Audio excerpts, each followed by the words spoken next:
Say, Koko, met beer base and fear base, do me and Nudico do me as a bunsu coco. MPP, Yanya party of Jumania Power, ye baya. Lady and Sana command is for your opera. Kedi Miko, Nina Galam say, I'll answer.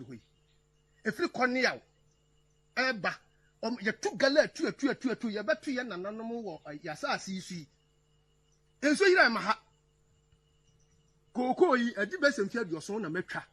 A branch am who de parts at your own subby near my form and you make my baby. And you see Uncle Baby. Says I read your cocoa. Says I say, Kumenina, Cocoa by 10 acres land, and shop for Cocoina. I dine. Then you have inside your son as soon as Pastor said, I said by Cocoa.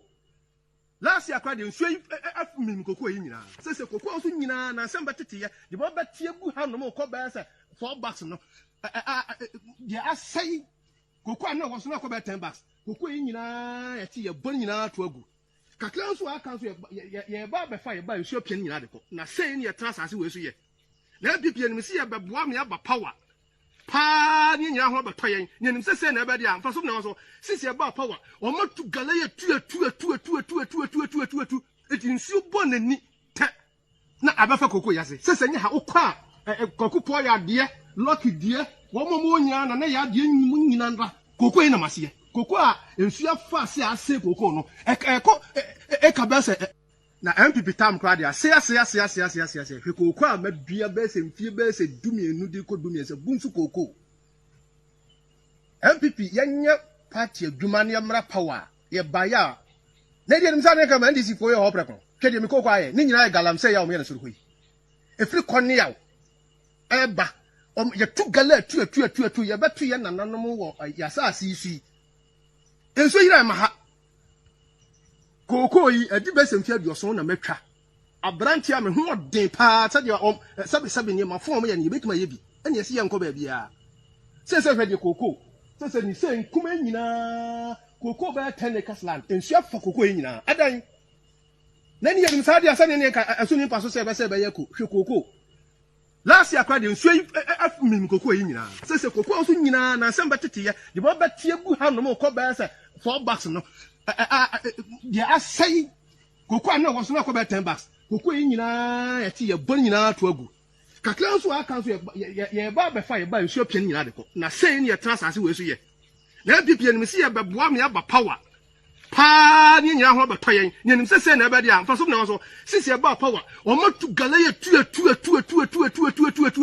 eti nsuo bon nani te na abafa Koko yase sese nya ha ukwa Koko po ya de lucky de wo mo nya na ya de nyim nyina ndra Koko ina mase Koko a ensu afa se ase Koko no ka ba se eduotwe enshabutuom enshamram ensie your DC wo this area mpesaka na for kama mitie your regional minister or area ha your lands commission or area ha your forest apinama your forest commission or area ha enunti eshamram Mr. Ghana for medem pamochao ye ho bro ene ye nchiri mano susu abro na political party bi ba wo so do be magaram say akoso wo ka wo ya wo yo bufo wo yo mamboni political party bi so say mesi garam say amasoa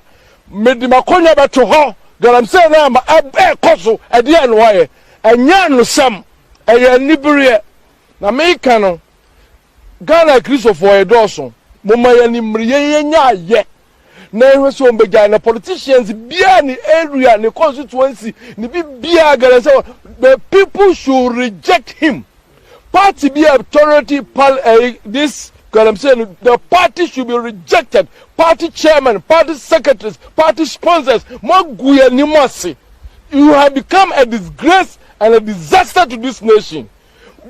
We should think about the people. We should think about the posterity.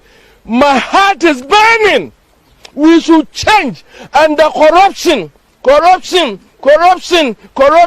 almighty corruption, politicians, ya bremu, sansuna media, ya bremu, yenina software, sorry ma, we should change and repent and have a different attitude and make Ghana better for the next generation. But I don't even know this Resumption outcome. Who is he? Resumption, member of parliament for AAT. I don't know him. Because share my info. I said that last week who chamber. And we think it's true. Please go out. Don't allow me today. Please walk out. Prof, no, please. Don't see the way you are talking. I don't like it. Prof, say anything about him. No, but see, if you come out to accuse me, I don't like it. You go when I'm ready because I'm doing something for tomorrow. Yo, Prof, I thought would be maybe when many don't wait any bar with regards to Yenya and first can come apart. Yes. What Prof? And our mommy authorization. Some informal team na message have no money said man. Yes. What Prof now san catch him say, yeah, team na message. Me for gizo na fan come. Yes, sir. But do you tell me why is that maybe? Oh, Prof. We talk about the framework. In fact, you know, say party this guy, and it's okay. Let's go to me now. You want to be concession. Say want to be a concession. So you go there, inspect the place. Let's form a team. But you can't one can't just say, what we I'm not go for you, man. I don't know. But we talk about the framework. One casa crown, we see more quarter. Abraham Becker said, area ho baby, gives you mobile suggestions, area ho baby. A home may inquire. One can see any. But I don't even know this Resumption outcome. Who is he? Resumption, member of parliament for AAT. I don't know him. Because share my info. I said that last week who chamber. And we think it's true. Please go out. Don't allow me today. Please walk out. Prof, no, please. Don't see the way you are talking. I don't like it. Prof, say anything about him. No, but see, if you come out to accuse me, I don't like it. You go when I'm ready because I'm doing something for tomorrow. Yo, Prof, I thought would be maybe when many don't wait any bar with regards to Yenya and first can come apart. Yes. What Prof? And our mommy authorization. Some informal team na message have no money said man. Yes. What Prof now san catch him say, yeah, team na message. Me for gizo na fan come. Yes, sir. But do you tell me why is that maybe? Oh, Prof. We talk about the framework. In fact, you know, say party this guy, and it's okay. Let's go to me now. You want to be concession. Say want to be a concession. So you go there, inspect the place. Let's form a team. But you can't one can't just say, what we I'm not go for you, man. I don't know.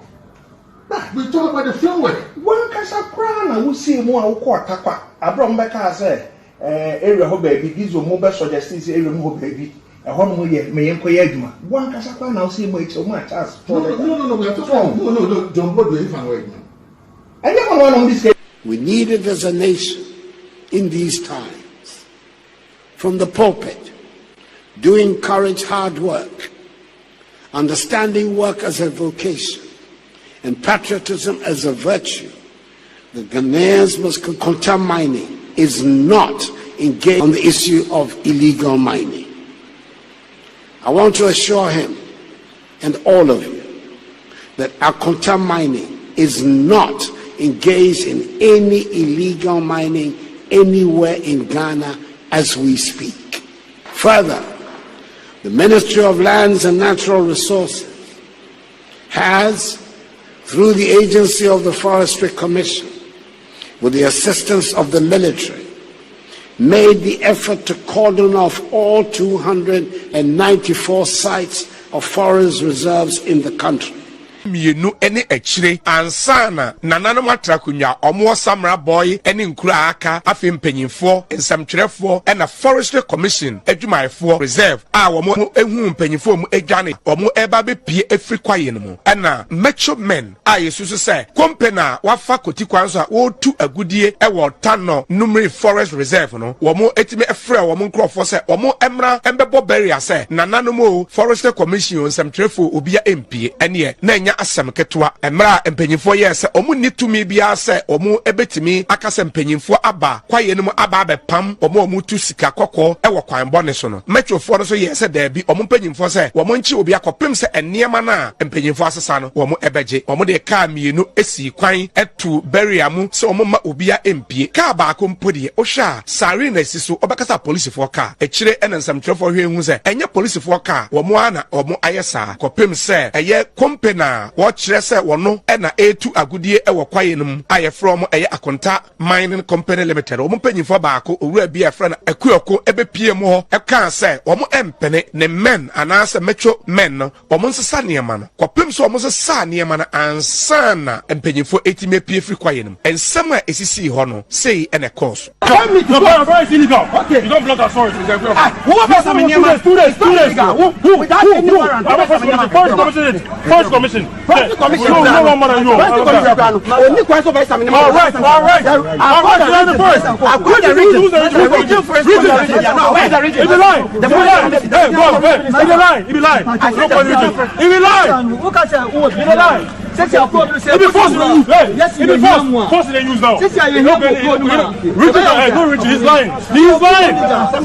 He's lying. I'm telling you. You use force. No, you. Open the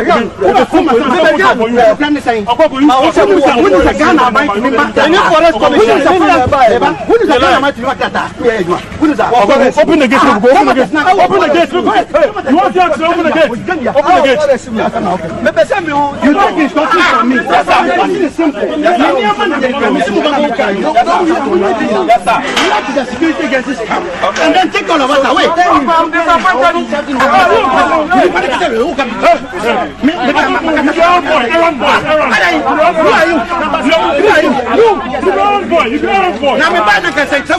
And no actually youth in some chair for any a ohina was samra boy nana aka ando etwetwe nkomo and watch say odihu ya pa say ensem sei esi pe yo hwana forest mpanyimfo aton safre ye ne samates mpanyimfo any media personnel bi say never be e koso e wo forest reserve nu nti ye mra na ye mehwe ye ba nan ba ye ba ya kwafo no hu say ye ba pe omugu adwuma so no omuto yurom ye kono ne ye hu say forest nu mu ho no akuakon no mu akonta mining omo besi barrier e wo forest no emfimfini ho a che say omma obia kan mo onko ebi ma ti ye koye nim kakra ni ko hu so omugu so be na nsan ni adwuma omo aye no na che say nye nyame na pata afi na ye bedu ya na omudi ho be na otwe a nka bia forest no kran ko moto ni nyina egu esika samates asai ansa na omudi sesi kwan we kra akọ forest wo akotwa nnua aba no na se mo mo na ha aye bibia ete saade a na che say entwa yi bedu barrier ho no omo to barrier no mu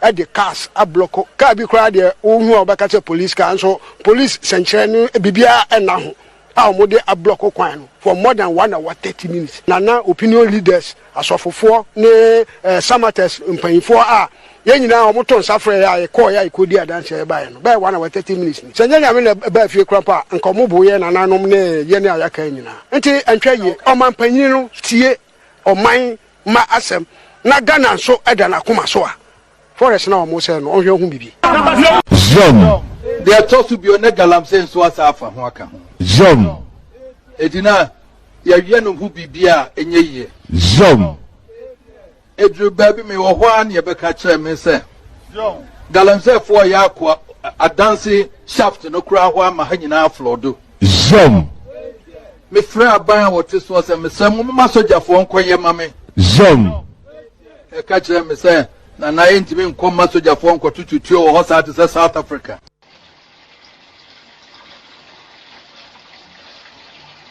ya kangalamse asema amumi enka hwe pipe e ba ofi etimetimi na me kase ye kana mo nkwase asem no mo de galamse online politics na yem mo amhwe nsu e ba ye wo se nipa no kitchen na mo no ye ka asema na mo di jimisem saa. If you reach a certain stage in life and there is nobody who can look you in the eye and tell you the truth, you are doomed. And that is where our country has gotten to. We need to rescue this country. Wallahi. And I feel very terrible as a Ghanaian at this time. This country is in serious trouble, ladies and gentlemen. We are in serious trouble. We need to rescue this country, ladies and gentlemen. The presidency has been so depraved, so muddied, so dirty, that I tell you in all sincerity as a Ghanaian, that I feel terribly sad today as a Ghanaian. We need to rescue this country. Wallahi, inshallah. Please don't cry. We shall rescue our country.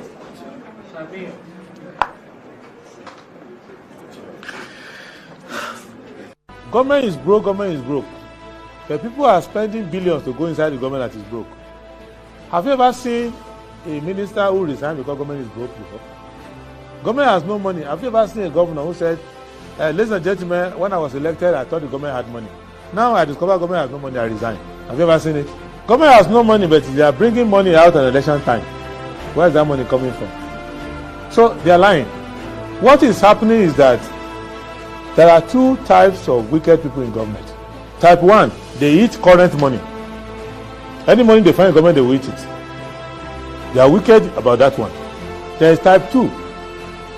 Type 2, they eat current money and future money. They will say, my term will end next year. When I leave, how will I eat money? Let me borrow money now and borrow money of the future and eat it now. Government is broke, government is broke. The people are spending billions to go inside the government that is broke. Have you ever seen a minister who resigned because government is broke before? Government has no money. Have you ever seen a governor who said, ladies and gentlemen, when I was elected, I thought the government had money. Now I discover government has no money, I resign. Have you ever seen it? Government has no money, but they are bringing money out at election time. Where is that money coming from? So they are lying.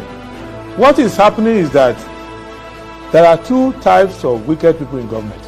Type 1, they eat current money. Any money they find in government, they will eat it. They are wicked about that one. There is type 2. Type 2, they eat current money and future money. They will say, my term will end next year. When I leave, how will I eat money? Let me borrow money now and borrow money of the future and eat it now.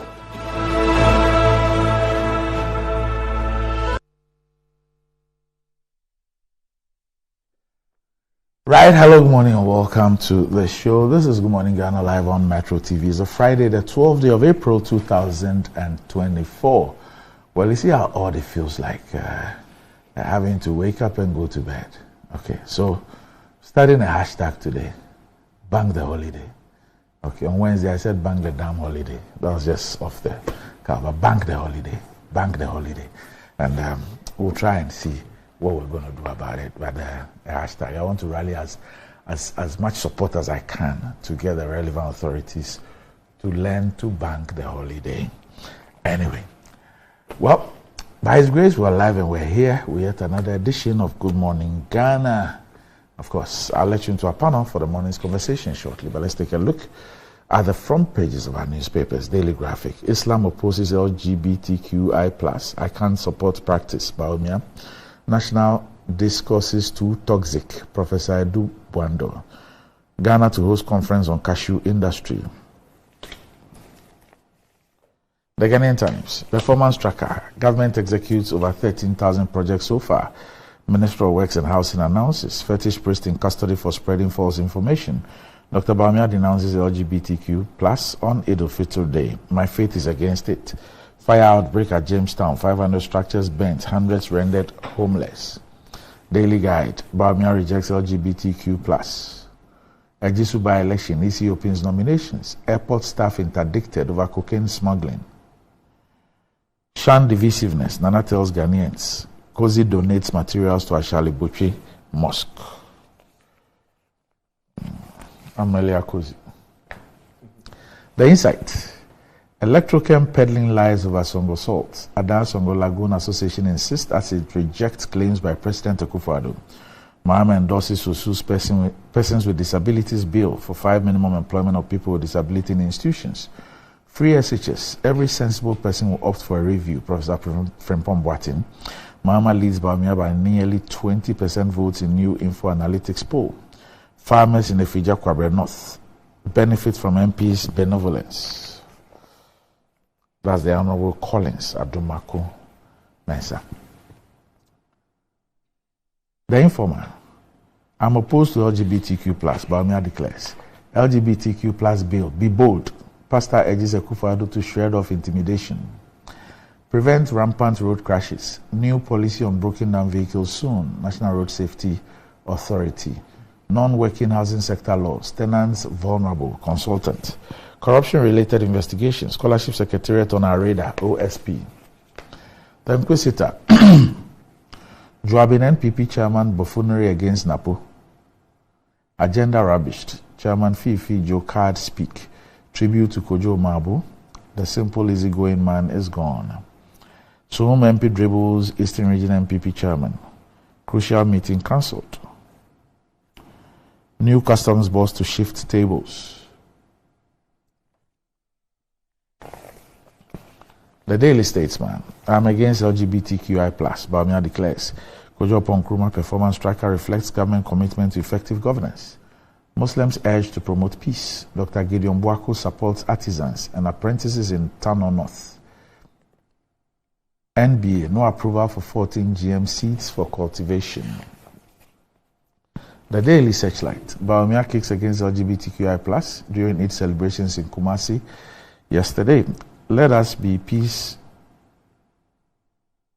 ahead of elections. I'm a dear leader. Live for tolerance and peaceful coexistence among religions. President. NACOC seizes suspected cannabis package bound for the United Kingdom. Consume more eggs for a healthy growth. Comfort the champion urges Ghanaians. Now, Ken Crunchy and your guys at the Searchlight, there's a problem with your printing. It makes reading extremely difficult. You need to really strain to read. You need to check it out. There's a problem with your printing. Please try and check it out. It's been so for some time now. The Ghanaian publisher. Baumia says no to LGBTQ+. Akufo-Addo promotes peace ahead of elections. EC designates 288 registration centers. Transport fare increase shut down. The Custodian. I'm against LGBTQ+. Baumia declares. 288 voter registration centers ready. Government launches performance tracker. Gideon Buaku empowers artisans and apprentices in Tano North. The New Finder. Over 13,000 projects listed on performance tracker. President caution against divisive politics ahead of elections. No to LGBTQI+. Under my leadership, Dr. Baumia declares.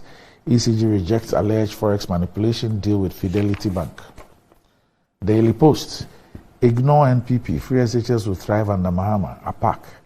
2024 polls. I'm not a clearing agent. I won't interfere in corruption fight. Mahama. MPs and DCs of Afram Plains in meeting with Volta Lake Transport Company to discuss challenges of ferry services. Akufo-Addo's claims about Electrochem Limited sea salt farming project at Adan are lies, says Adan Songo Lagoon Association. And that's about it. For the front pages, we'll be back shortly.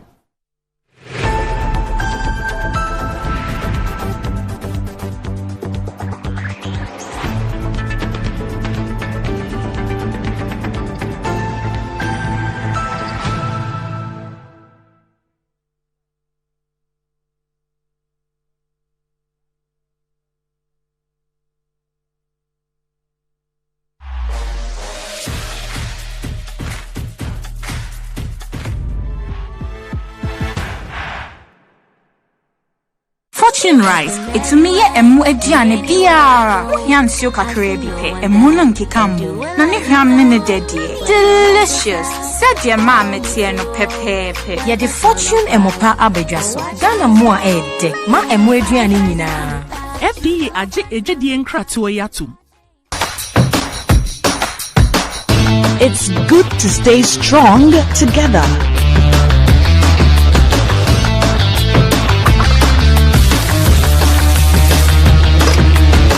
It's good to share nutritious meals cooked with Fritol, a vitamin A fortified oil. Fritol, you deserve a life of goodness. This advert is FDA approved.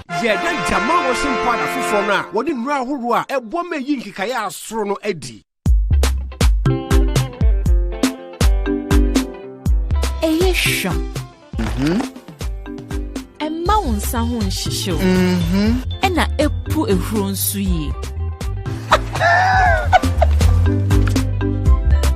Eyi nkeka still to be. The Jamal washing powder for furnace sachets I can see in Numaba. A yin kikayankasa. For Jamal washing powder, bottle 30. Can you mount the Bejawari? New Jamal washing powder. A mania meniti. Nemusi sham. Uhukafo a or ma wonta dieniti. FD aje a dreading krato yatumu. In today's modern world, stairs are a challenge, especially for our elderly and those with health concerns. Navigating them can be difficult and even dangerous, but there's a safer way to move vertically. Lifts and Elevators Limited Company, your answer to a more accessible and secure vertical transportation. Our elevators and escalators, including top-of-the-line pneumatic vacuum elevators, Fuji elevators and escalators, offer a safer and more convenient alternative, eliminating the risks of stairs and enhancing accessibility for homes, businesses, and hospitals. Choose safety and convenience with Lifts and Elevators Limited Company. Elevate your spaces today. For more information, visit our website at www.elevatorsgh.org or call now on 0200-535-515. Lifts and Elevators Limited Company, the elevator people. Our stories begin right here, and we never write them alone. There'll be pages we love to read again and again, and some we want to tear out. They are stories of dreamers, stories of creators, stories of strivers, stories of believers, and we're inspired by them all. We invite you to write your story with us. Your story matters, APSA. Rise and shine, it's another day to stay on point. Toast is Friday, it's still on point. Watch is Friday all day long. Still on point, yes, it's still on point. It's still on point. Watch is Friday, it's still on point. It's creamy. For your toast, it's still on point. It's yummy, delicious. It's still on point. Still on point, yes, it's still on point. It's still on point. Still on point, yes, it's still on point. It's still on point. For your toast, it's still on point. It's still on point. Fortune spread, it's yummy, delicious. It's still on point. Fortune spread, delicious, creamy, and always on point. This advert is FDA approved. Hey, girl, what's up? How far with your internship? To be honest, I'm so nervous about starting this new role on Monday. Oh, please. I know you'll be great at it. You should be worried about what benefits they have. Example, do they have health insurance? I doubt they will have that for interns. But no shaking. I have NHIS already. I'm on a line. Ina, look at you. What are you going to do in the office when you can just download their app to register for an NHIS membership? Yes, my people. You heard right. You can now download and register your membership on my NHIS app. No long queues or tedious paperwork. All you need is your Ghana card to register for yourself and for others. Once you register, you get a new digital NHIS card on your phone. My NHIS app gives you access to credentialed health facilities and services across the country. NHIS covers over 95% of disease conditions in Ghana. Access to healthcare just got easier. Now let me sign up quickly. Miss Seth, I'm starting work next month. We are back, bringing you the latest lineup from Betway. Betway starts strong with their front two, with Free Play Friday and Swipe Bet. In the middle, you've got all the control with Cash Out and Build a Bet. Plus, with Win Boost, you can boost your sports bet. At the back, they have Smart Picks and the Partial Daily Jackpot. You always get way more with Betway. These adverts have been vetted and approved by the Gaming Commission of Ghana. Bet responsibly. No under 18. Terms and conditions apply. Betway. Get way more. Anti-cavity, gum protection, brighter teeth, and fresh breath. I'm a fair missy way. The patch of Bantama. Matias.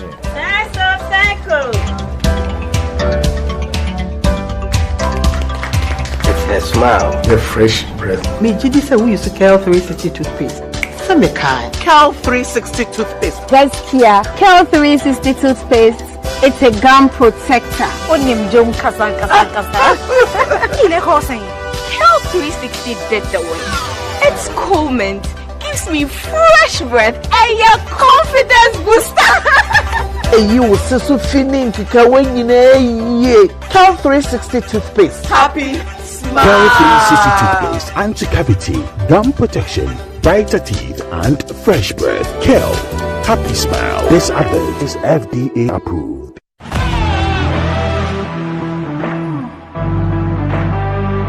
Biggest car center in Ghana, offering unparalleled round-the-clock service in autos and accessories. Nadam Autofix is the biggest distributors of used tires in Ghana, offering first-grade second-hand car tires of all rim sizes at both wholesale and retail prices. We are also the leading name in car sensor diagnostics, corrections and sales of car accessories. We excel in car washing and detailing with state-of-the-art steam engine washing machines that keep water away from your engine, ensuring a clean, healthy and responsive engine. Nadam Autofix, the first name in servicing, car accessories and car washing. Visit us today and experience the world of class difference. Find us today at Asoridaho, directly opposite Dansoman KFC and the Shell filling station. For more details, you can call us on 0503 244 266 or 0535 339823. Nado Motofix. Wukwainso Nyonko Papa. Fortune rice, it's me emu ediane biara. Yansio kakre bi pe, emu no nkekamu. Na ne hwam ne dedie. Delicious. Said your mom metie no pepepe. Ya the fortune emopa abedwaso. Ghana mo a ede, ma emu eduane nyina. FDA aje ejedi nkratoa yatum.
Right, welcome back to the show. If you just joined us, this is Good Morning Ghana live on Metro TV. With me on the show this morning, I have Nana Kumia, who is the Vice Chairman of the Baumia 2024 campaign.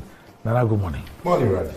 Also with me on the show this morning is the Member of Parliament for the North Tongue constituency. Between last Friday and this Friday, I have not heard any escapades of his, unless I've missed out on something.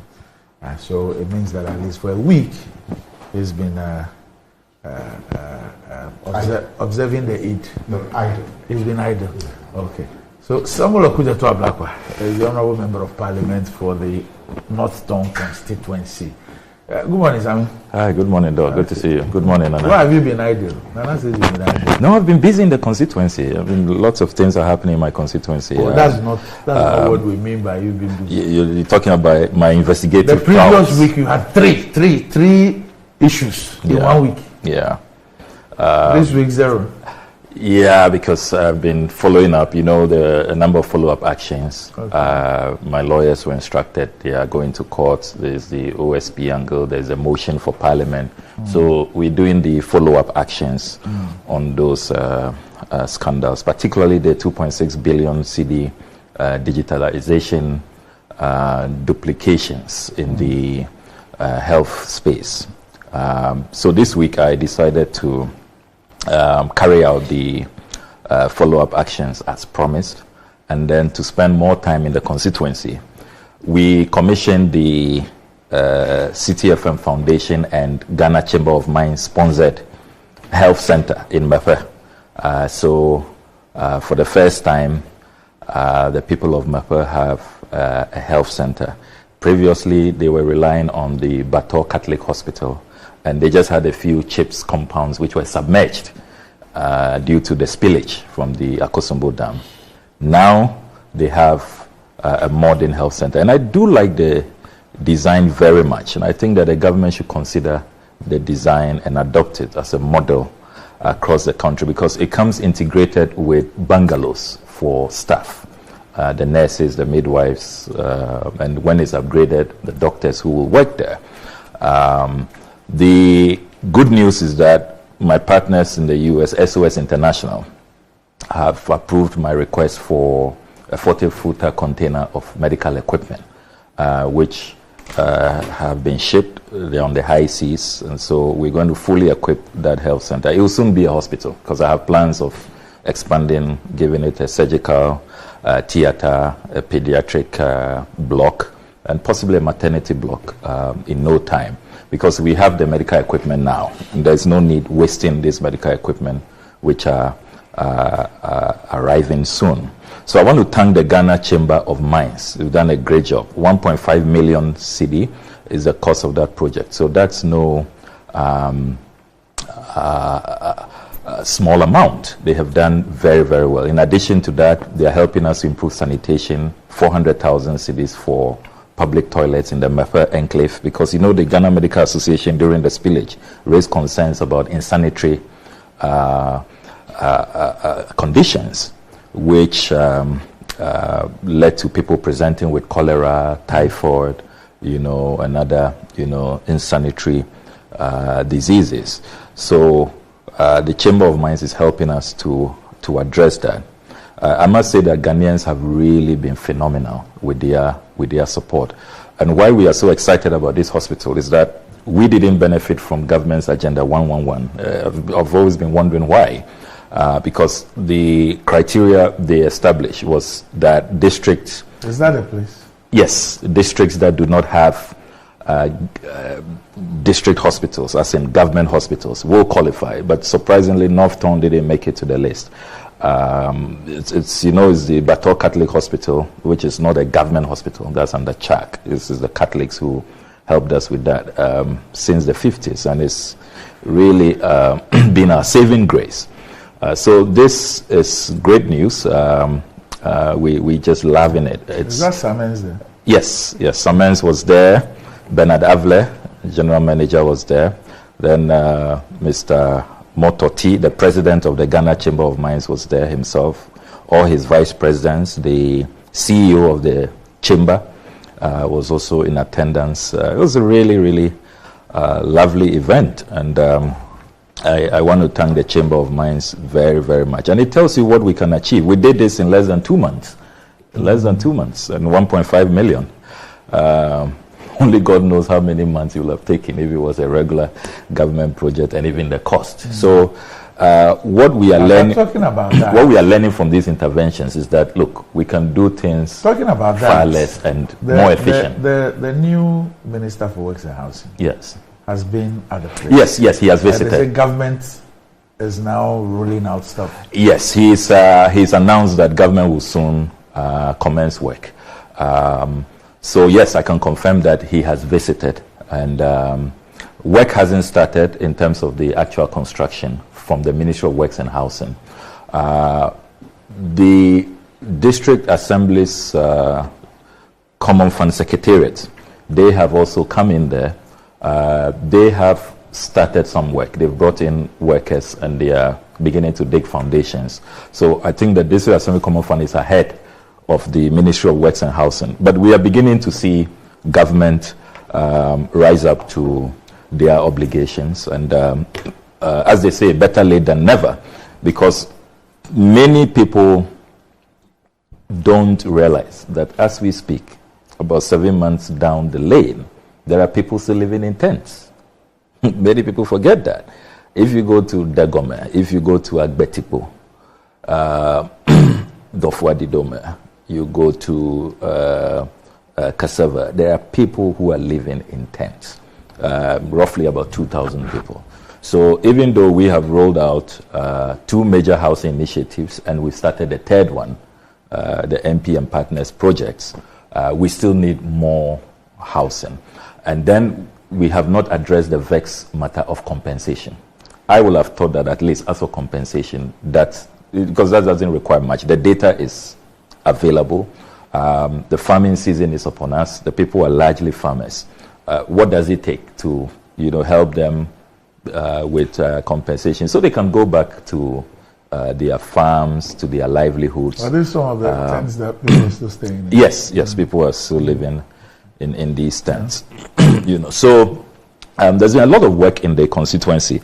As part of the Eid programs too, let me extend warm regards to our Muslim brothers and sisters, Ramadan Kareem to all of them, and particularly the National Chief Imam. You know that he's really taken a liking to me and my constituency. Yeah. So we named the block after him. He was the first to donate 70,000 cedis for the construction of our second settlement. And so it's named after him, the Sheikh Sharabutu block. And everybody wants to be in that block. There's a mad rush to be in that block. People consider it a very blessed block. But in terms of the Zongo communities, we've been rolling out new mosques. We're constructing 10 new mosques. Some NGOs, Islamic NGOs and Islamic embassies of Islamic nations are helping us with that. Some of the mosques that were submerged are being reconstructed, and we're building new ones. And it's coming with mechanized water systems and then wash. So improved sanitation for the constituents in terms of public toilets and hand washing systems and all of that, the whole complement. It's a very, very interesting initiative. And if you go to the Muslim community called Dramani Copper, they have received theirs. So the other 9 are almost completed. And then yesterday, I continued with phase 2. I have this initiative to help the girl child stay in school. So we are providing bicycles to facilitate their transport to and from school. So yesterday we did phase 2. Phase 1 was in the Aveime Batomepe enclave. Phase 2, we did it in Joapong to cover those in the Podoi, Fujoku, Togoma, Volu, Tagaji enclave. And it's an initiative that has really, really helped. It's helped with retention. The Islamic Girls Basic School we have had 100% this time in their BEC, and we're also excited about that. We gave the headmistress and the staff a special award for that. And the initiatives we are rolling out, including free sanitary pads, including scholarships for these girls who make it to the universities, and some of them are doing very good engineering programs. This year we'll be graduating our first aeronautical engineer from Japan. Yes, a female, whose father died before she was born, before the mother reached 9 months, and the mother, charcoal seller, but so brilliant. She's done so well. She's at KNUST. I'll be at her graduation. She's done so well. So these interventions are working, and I'm really excited about the prospects and the future for our community, seeing how these young ladies are really achieving and making a mark in the community. So that's been my week. Lots of initiatives and interventions in the constituency. Next week, I'll return to... What are you doing with bicycles? Oversight. Yeah, that's what I was talking about. Yesterday, I handed out bicycles to females, you ride people's... Yourself? Yes. You know how to ride? Yes, I do. I do know how to ride, yes. So that it facilitates their travel. With bicycles, no need to buy fuel. And then it's fun. It's also a way of exercising. And except that the boys are getting angry with me that... I'm discriminating because this is phase 2 and it's all going to girls. But it's because we have a challenge with the dropout rate. You see, at P1, it's all, the same numbers, equal in terms of the ratio, boys, girls. But by the time they are getting to JHS and SHS, the girls drop out. So these are interventions to improve retention so that they will stay in the schools and be motivated. You know that particularly in our Zongo communities, it's a big challenge. So that's why we're rolling out these interventions. So it was good. It was really, really a nice time yesterday and job on Zongo. No. So eventually, government has agreed to do something. So we're waiting to see. Yes, it is very clear that the new minister for Works and House, our own good friend, Nkrumah, has brought a certain energy to the business of supporting the people who were affected by the spillage of the Akosobo Dam a couple of months ago. And I'm happy that Sabio Kujato has told us that he's been engaging quite well with Kojo Nkrumah, the new minister. Also, City FM, they've done well. They've put up a good facility. I saw a report about it over the weekend, and Media House, they deserve commendation. Sami was talking about the clinic, yes, you were saying that the model, it's really. I think it's becoming a model that has been adopted by the health institutions in terms of the design of basic facilities. Because there's one in my village, in my town, in Sutem. And when I look at the photo, it's just similar. Okay. Did they come with bungalows? Yes. Oh, okay. It came with bungalows on the left side for the nurses. Oh, nice. But if you, I have a photo here. I'll show it to you. Okay. When we bring it, the same design. And incidentally, that health facility at Sutem was named after my auntie. Oh, interesting. Who was the first nurse in the town. Okay. She qualified as a state registered nurse before I was born. Okay. And in recognition of the work that she's done in health, they named the clinic at Sutem after her. She's Susanna Chum.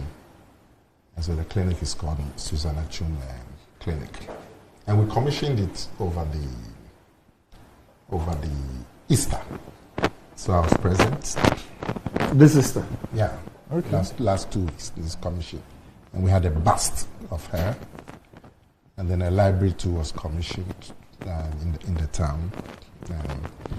The library too was named after one gentleman in Sutem that I did not meet.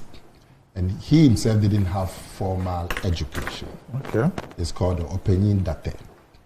He himself didn't have formal education. But anytime he met children of school-going age, loitering, he would take it upon himself to chase you, catch you, give you a few whacks, and take you to school. Wow. You know, and this was way before I was born, and he himself didn't have any formal schooling, but he was very clear in his mind in that time that the education was the way for the young people. And he took it upon himself to make sure that all the children in Sutem at that time attended school. And one of his children became the first lawyer. He's now retired. And so the library was named after him. And then we have this bust, the chief of Sutem had the bust made. And then the bust of my auntie, Mrs. Chum, also made for the clinic. And the clinic also has bungalows on the side for the nurses. I suspect it's a new prototype. But now that Kojo Nkrumah has come, I'm sure we would see a lot more government activity in them supporting your work in relieving. But the last work that I saw showed that the NPP was gaining grounds in the Volta region, including your place. So I don't know. Work conducted by who? And this is internal work. Oh, really? After abandoning the people all these months, you are gaining grounds. Oh, Nana, come here.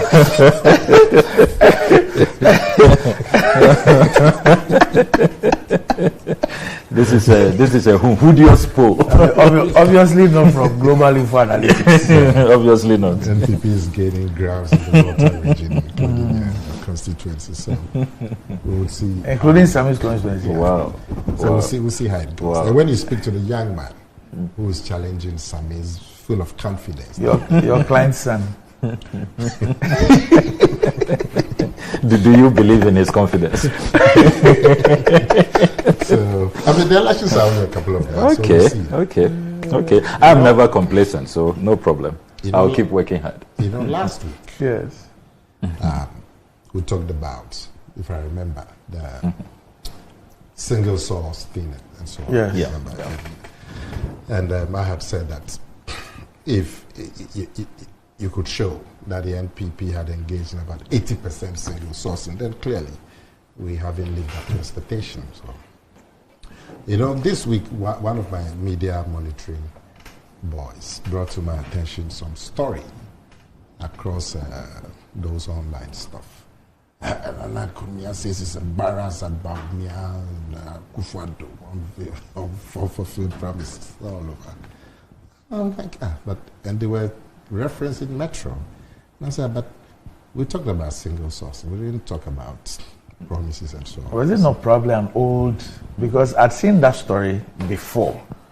We had a discussion about a year ago. Yes. And then, so I was wondering why Okujetu and his people were going to bring these stories back. But, don't want to blame me. I haven't even seen the story. I said your people, maybe your people.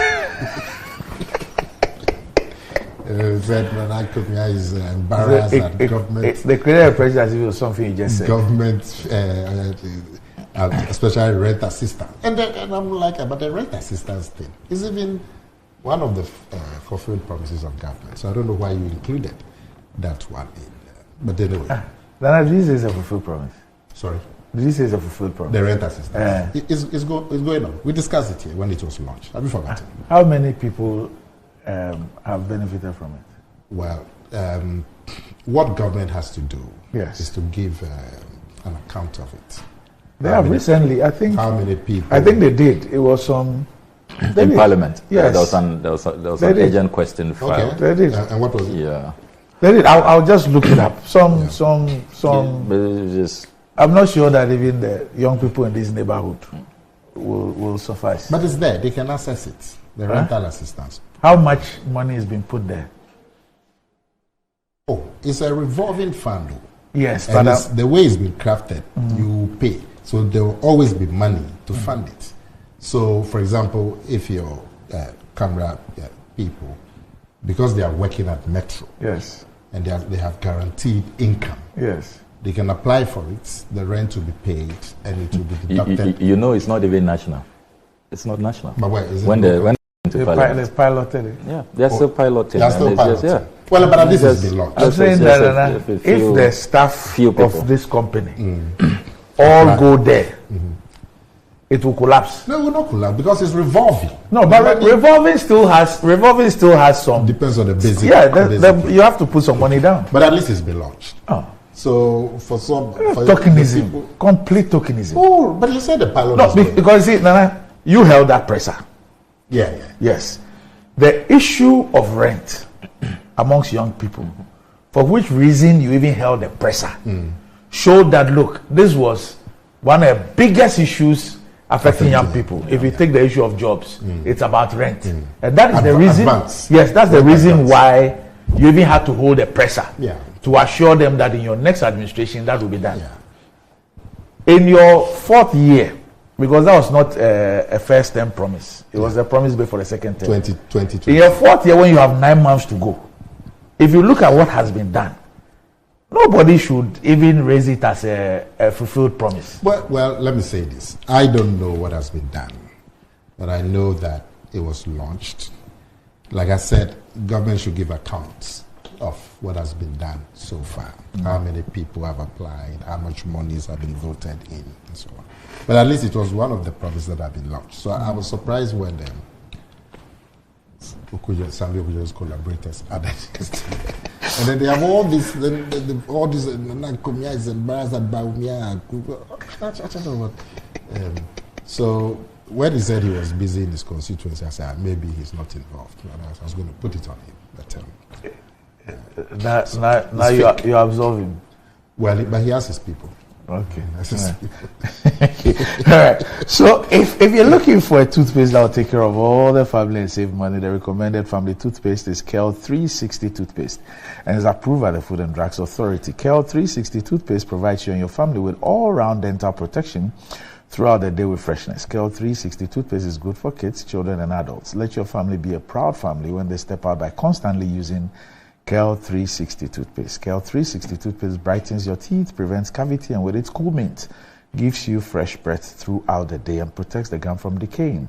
For consistency and quality, use KEL 360 toothpaste. KEL 360 toothpaste is another product from Samara Company Limited, producers of Sasso, available in all supermarkets, malls, and provision shops.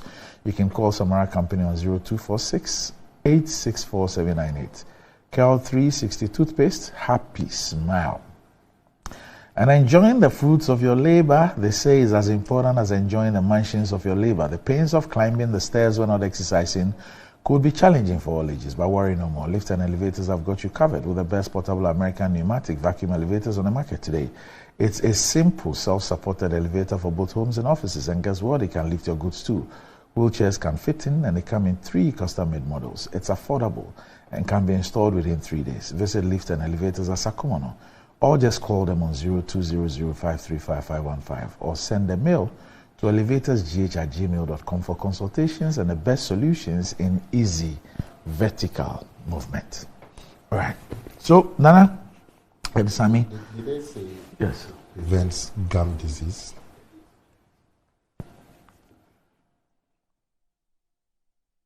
You mean the toothpaste? It protects the gum from decaying. Yeah. That's what I read. I would prefer if you say it can help prevent gum. But when it makes it when that appear to be categorical, somebody can take you in the advertising. Yeah, so Nana, just for your information, I have the response from the minister. So it's... This is Wexford Housing? Yes, Wexford Housing. So 6 regions. That's Northern... For the rental assistance? Yes, Northern Bono East, Greater Accra, Eastern Ashanti, and Western regions. They are hoping to expand later in the year. We don't know. And so far, only 1,492 people have benefited. 1,492. Compare this with the promise you made during the 2020 campaign. Oh, all the youth struggling with rent. But how many people have applied? Oh, they didn't give us a figure, but I'm sure. So it's. I mean, we all know the rent challenge in this country. Yeah, but you have to. But what I'm saying is it's almost like what I did for the teachers in my constituency. You know, I gave them a 6-month rent advance. Wait 3 months to the elections. Then we'll go and look for some money and say we are giving some 50,000 young people rent. But Randy, we must be MPP. Yes. What are the applications? If there have been 10,000 applications and only 1,500 have been met, then you could say that is a big disconnect. But we don't know the applications. For all you know, only 2,000 people have applied. Why in this country? So I would have expected that you gentlemen in Parliament would have asked the minister how many people have applied. We did. I'm looking for the figure. Okay. If we get a figure, there's a big gap. Then we can see how well. But at least it's ongoing. Nana, in this country, even application for scholarships, you have thousands of people applying. Yeah. And then rent. A problem that is identified as one of the, maybe the number 2 problem of the youth in Ghana. That if indeed there is something which is open to everybody, to pay your advance rent. Yeah, to pay your rent advance for you. So I found the figure. Yes. The minister told us in Parliament that 10,168 applications. And they've made only 1,005. 10%. Less than 10%. Yes. So then there's a big gap. And they have to put in more money. And this is even 10,000. Yeah. If we are talking about young people who probably... Yeah. And because it's not even national. Yes, if we are talking about young people who need their rent advance paid, across the country. Probably will be speaking about some 3-4 million. Yeah, but they have to apply. No, I'm just saying. Some people... No, I'm just saying but that... operationalize it in every region. Then but it's how many regions? No, it's good to pilot. I don't have 6 regions. Yeah, it's a pilot. But first of all, it takes you 3 years to pilot. Yeah, after the promise. It takes you 3 years to pilot. When was it launched? Was it last year or last year? It was launched last year. Okay. So it takes you like 3 years to pilot. And then now you have about 9 months to the end of the tenure. But you know some promises are not done at all. Yeah, but this one, you see, because you held the presser, it was a clear, you know, I'm trying to pull out what you actually said, the details of your presser. Well, the rental assistance. No, but I'm saying the details. You gave us a background. To it, why it is an issue. Yes. And why you are promising the young people that if they vote for you, we will do it. What you will do is to immediately implement this to alleviate their suffering. Oh, you mean it wasn't implemented immediately? That's your... In fact, we are here. We are in injury time. You know, if it's 10,000, if the minister said 10,000 applications and they've met only 1,005, that's just about 10%, 15%, and they should do more. You know, they should find some money and do more. You know, because I don't know if but we all know. Doc, I don't know. Oh, we all know. By June, July, they will do some for maybe some 100,000 or 300,000, 500,000. Why June, July? Why June, July? Very obvious. You know, Doc, but I was going to make the point about the use of Nana Akomia during critical moments in campaign. He was director of comms. What was your designation? No, at the time he wasn't. Yeah. You know, but you had a certain designation.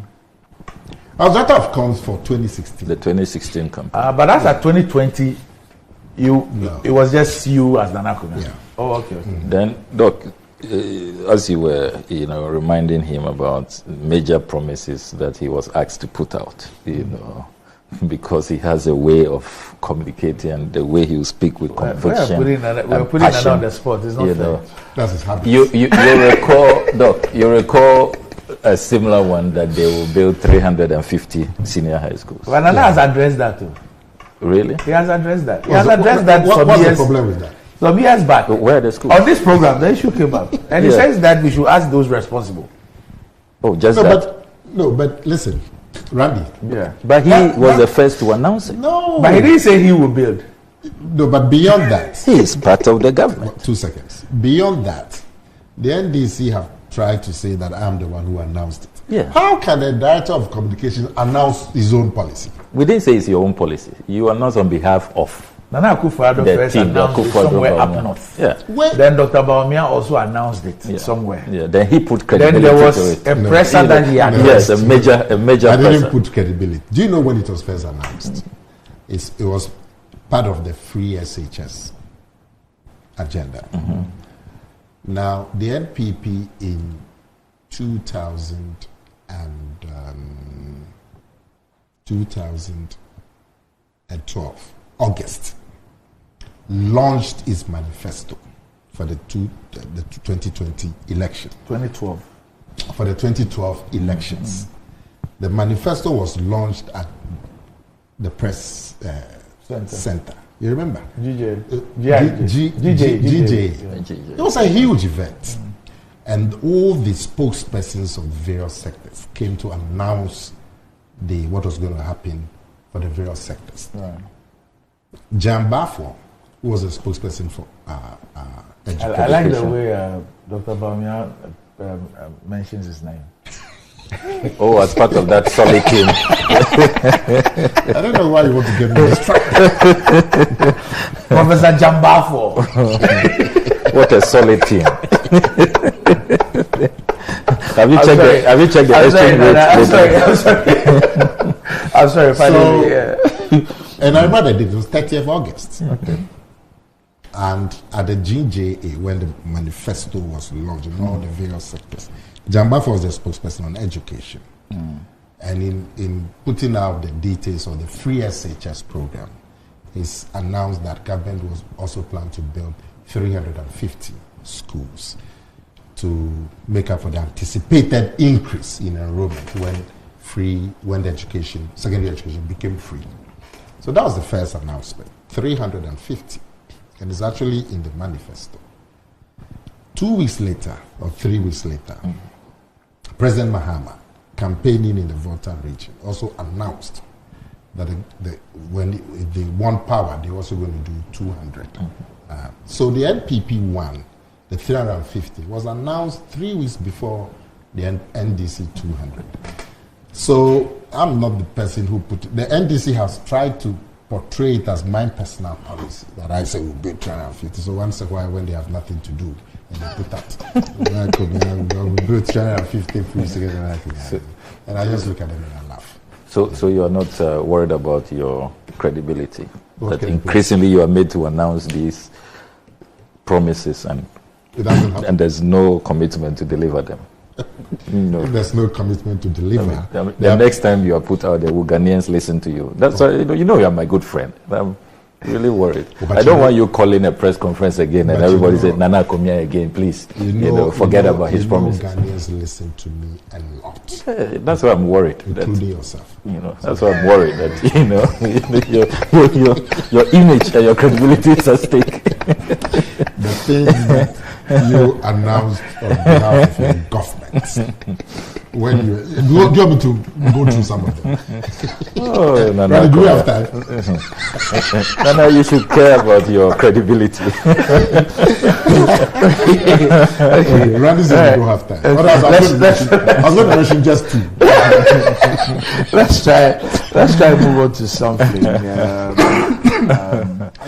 Let's take a break. When we return, there's something that we've spoken about many times on this show, and it has to do with holidays and how disruptive some of these holidays are and have been, and what happens elsewhere, and why we cannot do them. Wednesday, out of frustration, I said, "Bang the damn holiday," instead of saying "bang the holiday." So we'll be back shortly.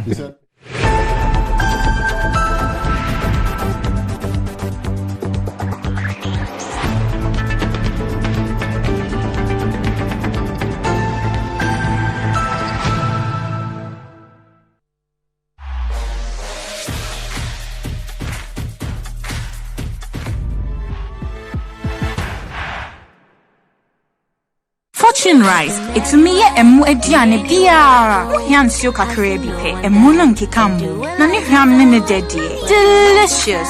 Said your mama tie no pepepe. Ya the Fortune emopa abedwaso. Ghana mo a ede. Ma emu eduane nyina. FDA aje ejedi nkratoa yatum. Rise and shine, it's another day to stay on point. Toast is Friday, it's still on point. Fortune Friday all day long. Still on point, yes, it's still on point. It's still on point. Fortune spread, it's still on point. For your bread, it's creamy. For your toast, it's still on point. It's yummy, delicious. It's still on point. Still on point, yes, it's still on point. It's still on point. Still on point, yes, it's still on point. It's still on point. For your toast, it's still on point. It's still on point. Fortune spread, it's yummy, delicious. It's still on point. Fortune spread, delicious, creamy, and always on point. This advert is FDA approved. This is a call to you.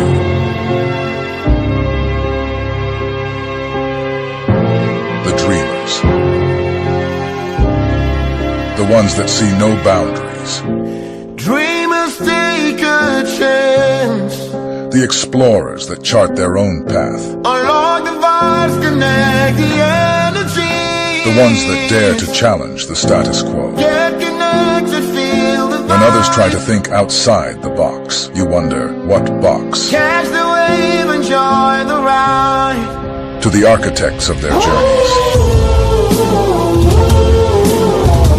Every connection is an opportunity to explore every experience. This is your call to adventure. Your journey begins here. Be bold, be daring, be free. Connecting passions, connecting dreams, connecting ambitions. Telecel, connecting energies. Welcome to Elbow. Yeah, Jamal was in part of Fufona. What didn't Rahua, a woman Yinkaya Strono Eddie.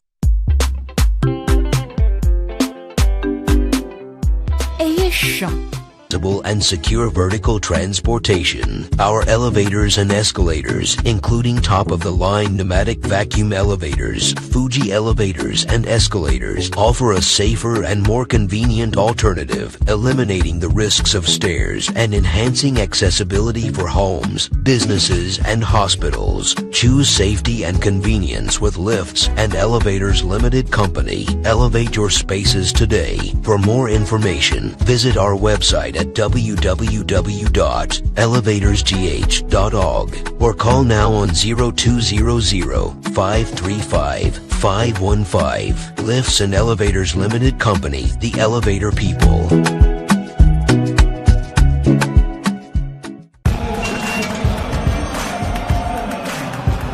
We are back, bringing you the latest lineup from Betway. Betway starts strong with their front two, with Free Play Friday and Swipe Bet. In the middle, you've got all the control with Cash Out and Build a Bet. Plus, with Win Boost, you can boost your sports bets. At the back, they have Smart Picks and the Partial Daily Jackpot. You always get way more with Betway. This advert has been vetted and approved by the Gaming Commission of Ghana. Bet responsibly. No under 18. Terms and conditions apply. Betway. Get way more. Customer. Nadavena minka me papa. Me try 10 Ghana. 10 Ghana. 10 Ghana cedis. Na no dia, send na obenya. 10 Ghana cedis no. Me dia. 54,000 Ghana cedis. 54,000. 540 million.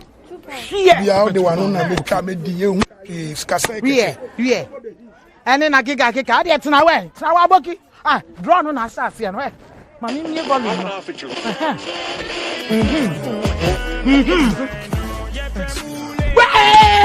Customer.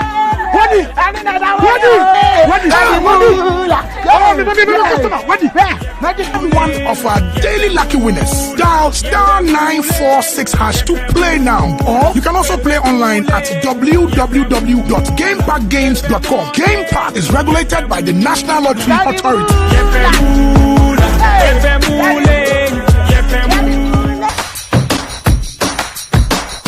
It's good to stay strong together.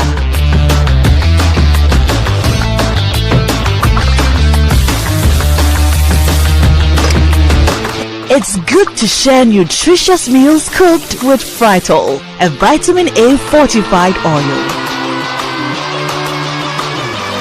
Fritol, you deserve a life of goodness. This advert is FDA approved. Fortune Rice, it's me emu ediane biara. Yansio kakre bipe, emu no nkekamu. Na ne hwam ne dedie. Delicious. Said your mama tieno pepepe. Ya de Fortune emopa abedwaso. Ghana mo a ede. Ma emu ediane nyina. FDA aje ejidie nkratoa yatum.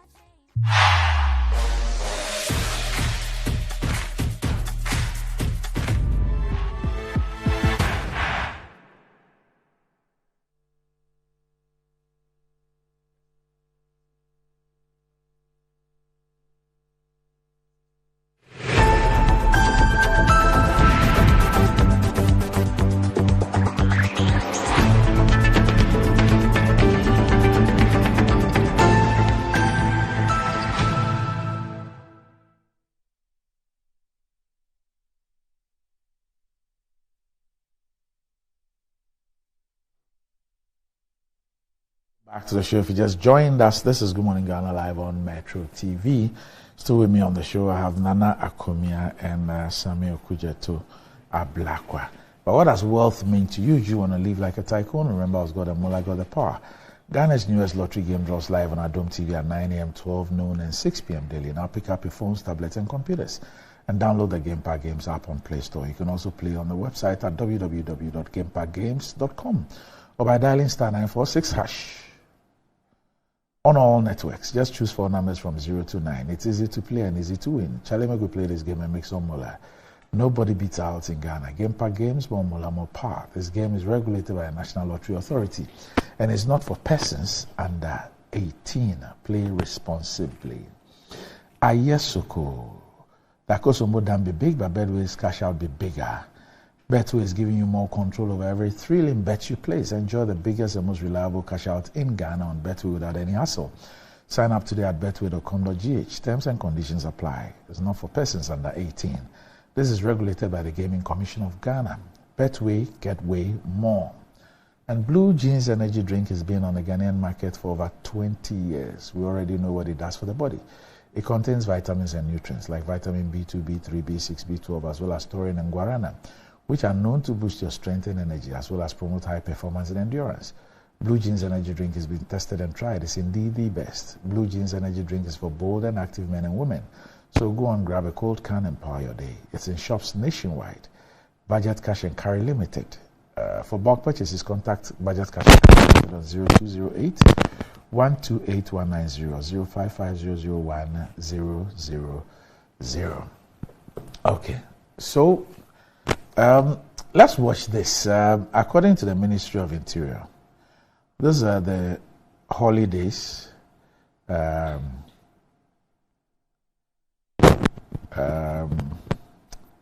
the year. So you can see that on your screen now. So these are statutory public holidays and commemorative days in the Republic of Ghana for the year 2024. So it started off with New Year's Day, that's 1st of January, which was a Monday. So for this year, a Monday, it's fine. But guess what? Next year, 2025, is going to be a Tuesday. Then Constitution Day is 7th January. It fell on a Sunday. So yes, the holiday could be a Monday. It was a Monday, so that's fine. Okay. Then Independence Day, 6th of March, was a Wednesday. So Wednesday is a holiday, and then Thursday we go back to work. Then Good Friday, the Easter ones are sorted out. There's a Friday and a Monday. So you have that long weekend. So Thursday is the last working day of the preceding week, and then Tuesday is the first working day. So it is not disruptive. Easter, by how it is structured, is not. Then we have May Day, fell on a Wednesday. So you go to work Monday, Tuesday. Wednesday is a holiday. And then Thursday you go back to work. Then Eid al-Fitr, now we know. Eid al-Fitr was on a Thursday. We are here today. Working. Everybody's gone back to work after a holiday on a Thursday. Now Eid al-Adha, we do not know when that will happen. Then you have Founders Day, 4th of August. This year it will fall on a Sunday, so the Monday will be a holiday. That's not disruptive. But guess what? Next year, it will then fall on a Monday. That will also should be fine. The following year will fall on a Tuesday. Then Kwame Nkrumah Memorial Day, 21st September. It will fall on a Saturday. It will be pushed to a Monday. That should be fine. But in subsequent years, in subsequent years, when it falls on a Tuesday or a Wednesday or a Thursday, what happens? Then Farmers' Day is also sorted itself out. It's always the first Friday of December. I even see that in election years, sometimes it's moved to first Friday in November. But at least it's always a first Friday. And so it's done. Then you have, of course, the global Christmas Day, and then there's a Boxing Day as well. But if you look at this one, so there's Wednesday, Thursday.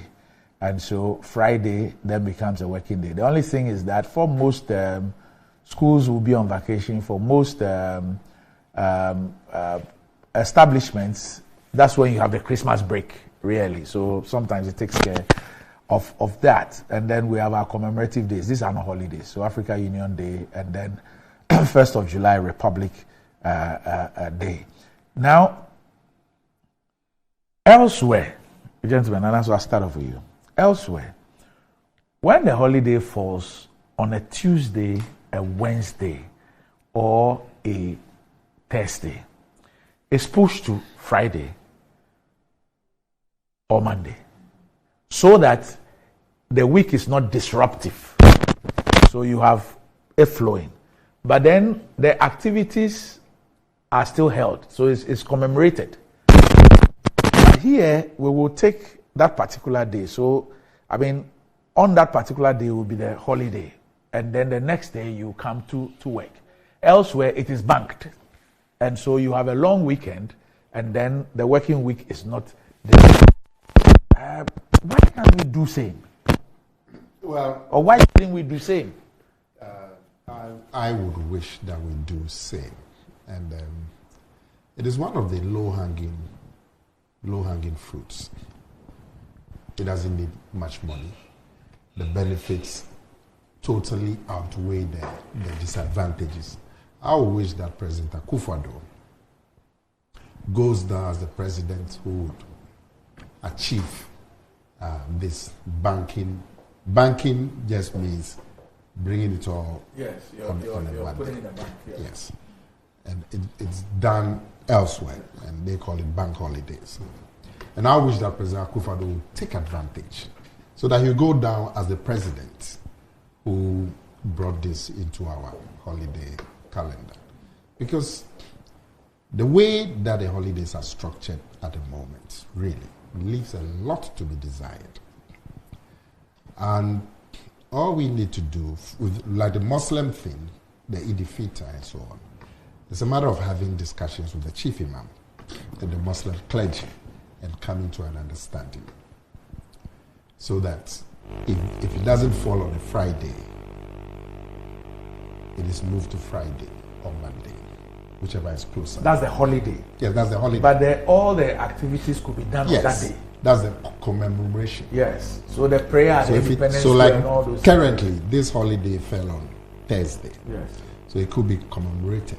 All the prayers and the festivals, horse riding, everything could be done. And then the holiday give it on a Friday. So that it is announced by the government together with the office of the chief imam that the holiday has been shifted to Friday. The advantage is that it doesn't disrupt the working week. There are a lot of people who will not go to work today because of this. They will find an excuse to stay off work so that they're going to have a 4-day weekend, Thursday, Friday, Saturday, Sunday. But more importantly, whatever the activity is, you actually have a whole weekend to mark the activity. So that if it is Founders Day, it then becomes a Founders Day weekend. Yeah. If it's Kwame Nkrumah Memorial Day, it then becomes a Kwame Nkrumah Memorial weekend, because the activities and the engagement in that would go to 3 days. Yeah. Constitution Day, Constitution weekend. So discussions on the Constitution and its impact and what has to be done to change it will span 3 days. So it's even a more extensive engagement. So the advantages are much, much, much bigger than. Look at yesterday. The whole media thing was focused on the relevance of the Eid, the fasting, the Prophet Muhammad's life. Those of us who had Muslim friends, we spent half the day with them. The discussions was on and it's ended. But if it was a weekend, the discussions would be going on for 3 days. So it's difficult to imagine why we haven't banked the holidays to come to a weekend. And I'm hoping that President Akufo-Addo will take advantage and put his name to it. So otherwise, there has to be a there's also this view which seeks to amend this position a bit. And this is from Ambassador Silvanus Tete Tamaklo. Mm-hmm. He says that we could make an exception of religious holidays. Mm-hmm. No, but if you have a discussion, it's an advantage to the religious observation. Yeah. But like I said, the observation will run across 3 days instead of 1 day. So unless there is some major international significance that dictates that it should be held on a specific day, it's even better that it's held over a weekend, so that the observance and the discussion and the engagement and all the activities run over 3 days. It's a matter of having the discussion with them and coming to so that there's no misrepresentation. You're not suggesting, and I have also not suggested, that the commemoration should not be done on the day it should be done. But the holiday is what must be banked. That's the point, right? Yes, Doc, I'm on all fours with you and Nana on this matter. We really have to deal with this matter once and for all.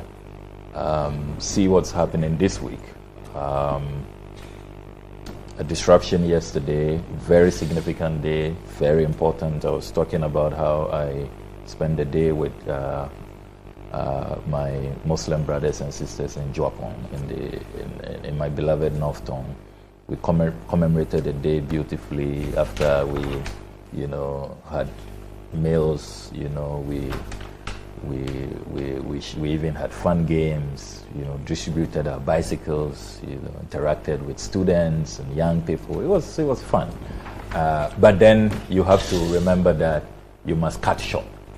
And I had to be traveling deep into the night so I can make it for this morning's program and then other official activities today, a working day. Then we will break for the weekend. So all of this, topsy-turvy, this roller coaster does not help. But there is also a more fundamental issue I have, which has to do with the number of holidays in Ghana. When you scroll down, I counted 13 holidays from that official statement from the Ministry of the Interior. That is on the high side. 13 public holidays. I've been checking with a few countries. In the UK, they have 8 in a year. The US has 11. They don't have more than 11 public holidays. The Switzerland has just about 9 public holidays in their various cantons. And talking about Switzerland, you see, let me ask you this. Let me just ask you a question. Sure. Now, in those countries, the holidays that you count, do they include Easter and Christmas? Yes. Okay. Yes, it's all included. All the religious holidays are included. And you see, this Muslim holidays. No, it's those two countries. No. Minus one.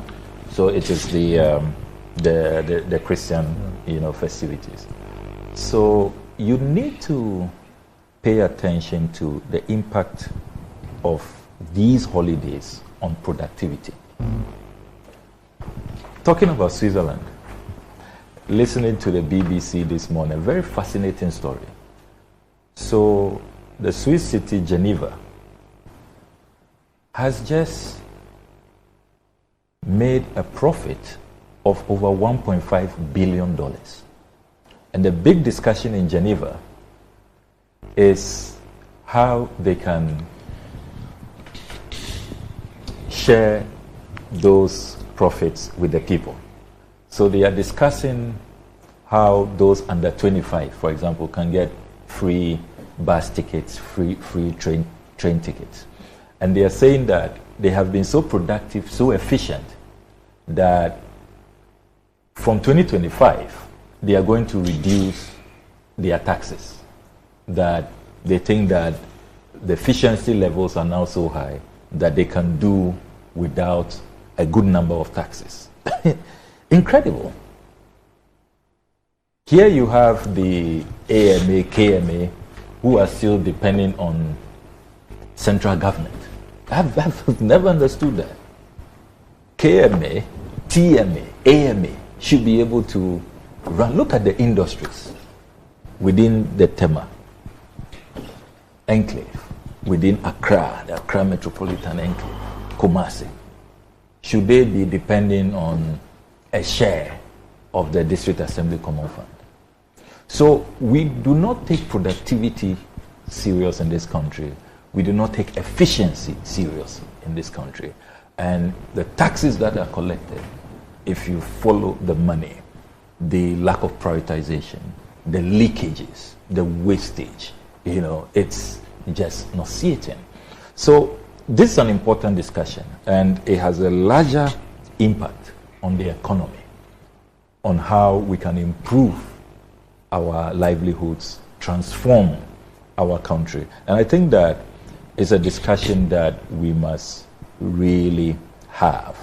I recall that before Parliament went on recess, the Honorable Francis Xavier Sosu filed a private member's bill to this effect, except that I disagree with him in part. He wanted to add a few more holidays, I think 2 more holidays for our brothers and sisters of the Islamic faith. 1 more for the Islamic faith? Yeah, I think 2 more, if I recall. 2 more. No, 1 more to make it 2. No, he wanted 2 more. To make it 3? Yes, I think 2 more added. I think I recall vividly. Except that he agrees with us on banking, on checking the disruptions, so that you either move it to a Friday, or a Monday, so that you can have the week free for economic activity. On that part of his private members bill, he has my full support, and I hope that it sees the light of day. These days that the president is not cooperating with Parliament and assenting to these bills, it's very demotivating and demoralizing of private members' effort in the House. Because, as Nana has said, this is a low-hanging fruit that we can all, converge and work on. I don't see how this should be, if you like, divisive or contentious. It shouldn't be, So let's look at the number of holidays. I think that it ought to be reduced. Let's bank the holidays, and then let's address productivity. Let's take productivity more seriously. Efficiency in running our resources. The impact will be beneficial to all of us, and really that should be the way forward. President Mahama said, promised 1 more holiday. So that would increase. That's probably increase. But you see, my slight take on your take. I don't know if holidays really affect productivity that much. I don't believe that we are in the state we are over the period because of holidays. Because you see, holidays too can have, depending on the way you program it, can have economic benefits. And this banking of the holidays that we're talking about, the 3-day celebration would no doubt generate a lot of economic activity if it's structured well. So it depends on the way that the things that are going to move us forward, we all know those things. You have to aggressively do import substitution, use government revenue to buy, cut the grid, cut the corruption, cut. We know those things that are really going to make us great. So the holidays rather can be fine-tuned in a way that they rather can generate economic activity. And when people know there's a 3-day, for example, this is the Muslim thing. There's a lot of economic activity in the Muslim communities on that day. All other communities. Yes. Because every community in Ghana has a Muslim community. Yeah. So imagine when those activities are spread over 3 days. It will generate its own. So there's all for it. That let's bank this holiday. Look at all the activities around Christmas. Yeah. Or Easter. Christmas period. Yeah, there's a whole industry. But the last 10 days of December, if not the entire December, is the biggest commercial period in this country. Up until the second one. Yeah, it's a huge commercial period, generating its own economic benefits. All right. Okay. So still moving on. I'd like to take this opportunity to personally comment on the raging issue of LGBTQI+ in Ghana. First of all, it's important to note that our cultural and social norms and values as Ghanaians frown on the practice of homosexuality. Furthermore, as a Muslim, my view on this matter aligns with the position of my religious faith. My faith is therefore very strictly against the practice of homosexuality, no ifs or buts. no shades of grey. I personally, therefore, cannot support that which my religion, indeed all the major religions in Ghana, clearly and unequivocally forbid. All the major religious traditions in Ghana are opposed to this practice, and I stand opposed to now, and I'll stand opposed to it as president. Dr. Mahmoud Baumia. And the new finder says that his remarks were prompted by mounting calls from various quarters, particularly within certain Muslim communities in the country, urging him to articulate his stance on the issue of LGBTQI+ rights. Okay, so he's articulated his stand. But if I recall, just last week or 2 weeks ago, the Muslim, there's a name they call it's like an amalgamation of all the Muslim sects. They issued a statement asking the president to assent to the bill. And so there's one thing stating your position, and the other thing is that your government, through your president, should assent to it. I mean, give meaning to whatever they said aspirations or positions of the religious sect are, because it must count for something. And how you do that is really to express it. And I'm sure you've seen the letter from the Clerk of Parliament to the Executive Secretary to the President. Have you seen it? Oh. There's the latest one? Oh, yes. What does it say? It's a response to the cease and desist. So, I'm sure that the producer will be able to. It's the Secretary to the President, Office of the President, Jubilee House, Accra, attention and Abidwe to Asante. And it's dated the 10th of April. So that must be yesterday. No, Wednesday, sorry. Now it says that transmission of the Human Sexual Rights and Family Values Bill 2024. I'm writing to acknowledge receipt of your letter number dated 18th of March 2024 on the above subject matter and received in my office on 19th of March 2024. I have taken note of the contents of the letter, particularly the text in the last paragraph which states, quote, in the circumstances you are kindly requested to cease and desist from transmitting the bill to the President until matters before the Supreme Court are resolved. Accordingly, I await an indication in writing from your office on when to present the Human Sexual Rights and Family Values Bill 2024 to His Excellency the President for his consideration, pursuant to Article 1067 of the Constitution 1992. Yours faithfully, Cyril K.O. Insia, Clerk to Parliament. And those in copy are His Excellency the Vice President, Right Honourable Speaker of Parliament, Honourable Majority Leader, Honourable Minority Leader, Honourable Attorney General, and the Honourable Chief of Staff. What does the last paragraph say again, please? Accordingly, I await an indication in writing from your office on when to present the Human Sexual Rights and Family Values Bill 2024 to His Excellency the President for his consideration, pursuant to Article 1067 of the Constitution 1992. But you know that. So he starts by referring to the cease and desist. And they are going to comply. And says that on the basis of that, we are complying. Yes, I'm waiting for you to inform me when we should bring it. But that's why I don't know if what the import of the response from the Clerk of Parliament is. From my understanding of what you've read, it means they are complying with the cease and desist. But you know, the major concern that was raised about the letter from the Secretary to the President was that the letter gave the impression that the executive was stopping Parliament from doing its duty. And that has raised all kinds of difficulties, which is a legitimate concern, because Parliament is an independent constitutional body. The executive is an independent constitutional body, same as the judiciary. Each body is supposed to fulfill their constitutional responsibilities according to their mandate. Parliament's mandate, as far as lawmaking is concerned, is that they will pass the bill and submit it to the executive. Then their constitutional mandate finishes. The executive's mandate is to sign the bill that has been presented to Parliament, so it becomes law. But the executive too may sign or may not sign the bill based on certain considerations. So Parliament, once the bill is passed, should inform the executive, submit their bill that this is what has been passed. They've done their duty.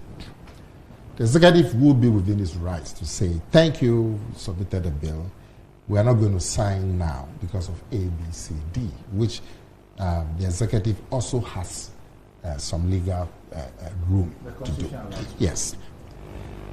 But in asking Parliament not to bring the bill, it could be seen as stopping the work of Parliament. And for the clerk to write that, well, then we are going to wait for you to tell us when we should bring the bill. It means that the impression I get is that they are acquiescing to the cease and desist. You don't sense some sarcasm? When it comes to constitutional matters, please look at the Constitution, not sarcasm. No, I'm just saying that because we've come to you 3 times. You say you won't take it, and you have written to us that we shouldn't do it again. Will we continue coming there? You know, when they want to serve you court processes and you won't take it, they will still have a way of serving you. You know that. Well, unfortunately, I'm told that with this transmission, there's a lay down procedure, which is accepted. That you take it in a particular way, yes, it's received in a particular way, it's acknowledged in a particular way.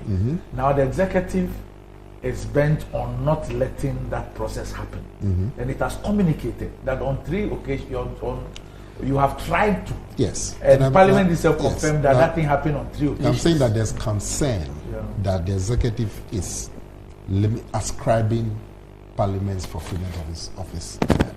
I mean, in this matter, the simple thing is Parliament submits the bill to the executive. The executive will say, we would. Samuel Kujato was telling us that there are a couple of bills submitted that the president hasn't signed. Yeah. I didn't know because there was no drama. You understand? I think there was a little one, but it didn't get to this point. Yeah. But that's what I'm saying. There was no drama. Yeah. Your mandate is to do your bill, pass it, submit it. The other person whose mandate is also there. So the simple thing. Issues communicated. Yes. Yeah. I mean, Samuel was telling about 3 or 4 bills that have been submitted that have not been signed because there was no drama. And the president has communicated why he will not be able to sign immediately to Parliament. Yes. That's the nice constitutional aid. Even included one that he had assented already. Yeah. So there is no need for the drama. Yeah, that's what I'm saying. True. Yeah. So I would have wished that the clerk said that, listen, we've received your letter, but our constitutional mandate will finish when we deliver it. And so we will ask that you accept it. You also have your constitutional mandate to delay it or whatever. And then, but the larger issue of the LGBTQI plus. I'm reading it from there. LGBT is written in red. Yeah. Which paper is that? The New Finder. Okay. I don't think there's any ambiguity about the attitude of the political parties, actually the major political parties.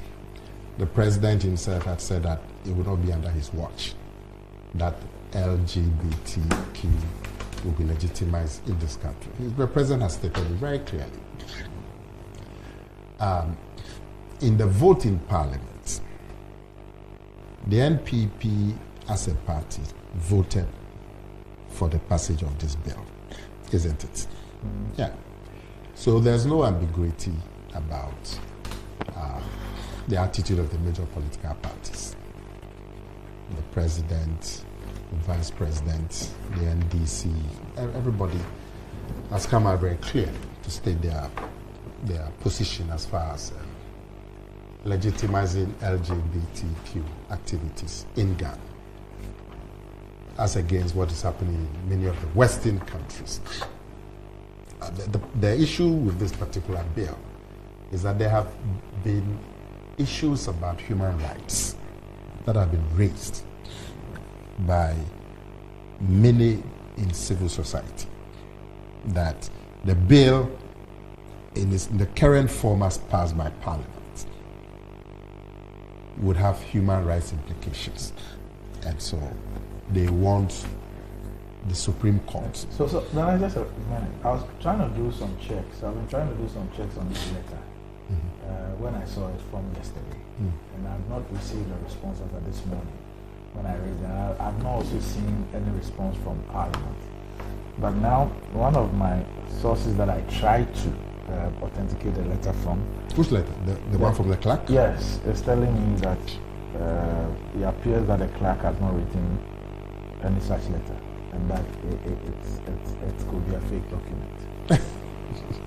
That's what one of my sources is telling me. I tried to authenticate it from yesterday, but I have not gotten the response. But so looking at the period, I assume that if it were fake, the Parliament would have reacted to it. But you said it was issued this morning.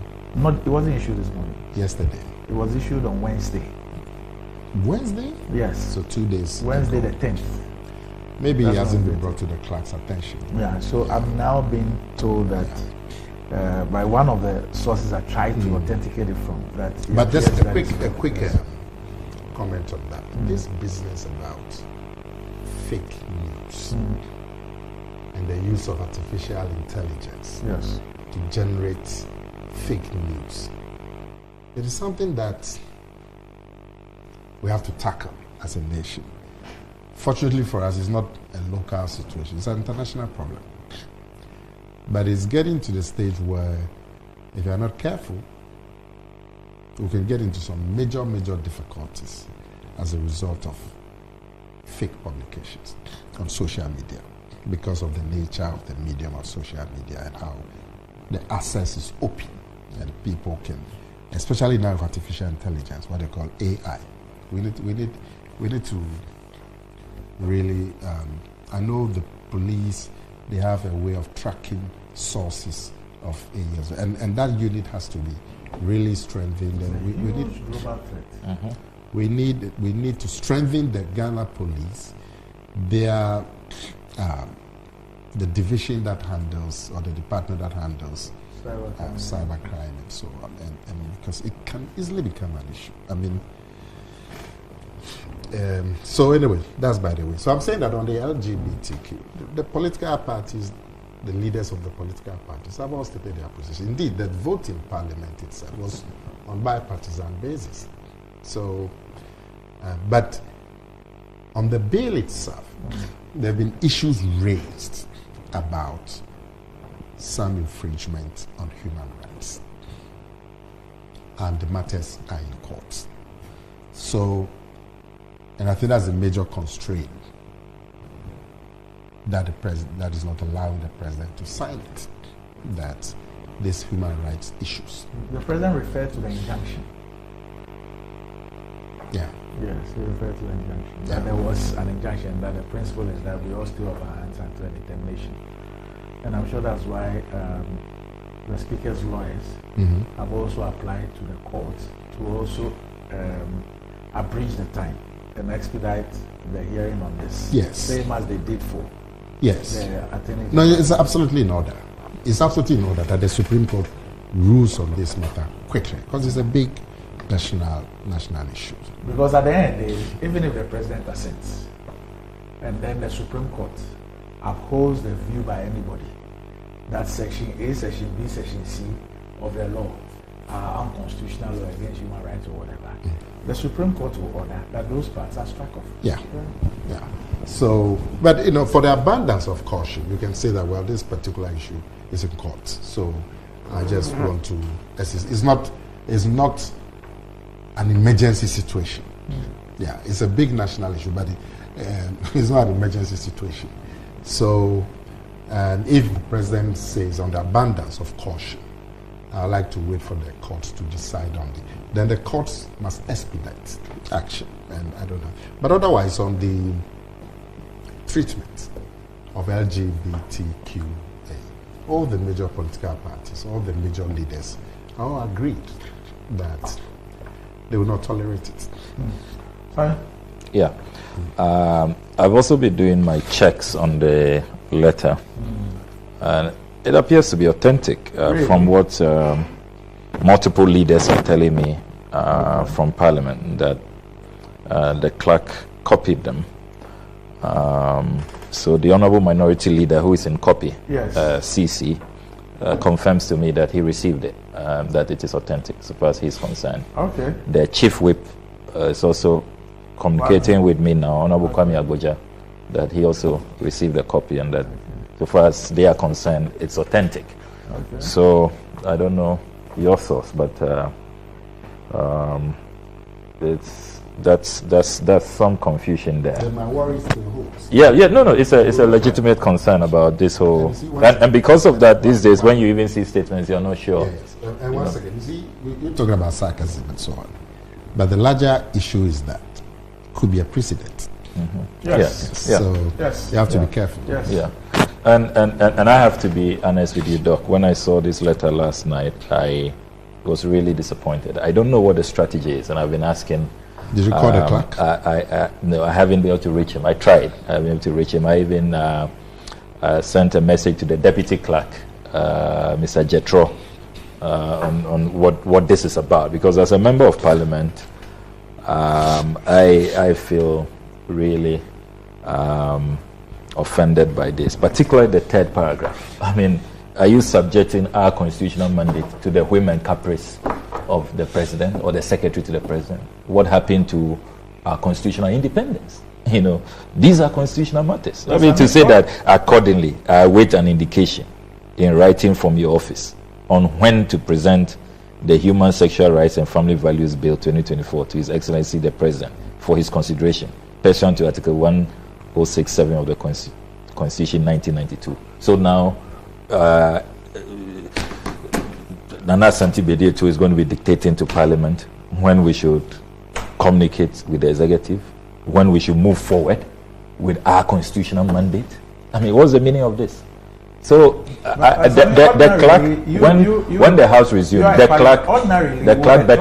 clerk better have some explanation for this, because we will take him on. Well, the clerk, especially with all the yes. attention that this matters. Yeah, and even the speaker's statement, the speaker's closing remarks on this matter. Write a letter, will respond to this letter without recourse to the speaker. That's why I'm still carrying on my checks, and I intend to go to the House. I doubt if the clerk will do that. Because I really don't know what the strategy is, but on the face of it, this undermines the constitutional mandate of Parliament. It is offensive.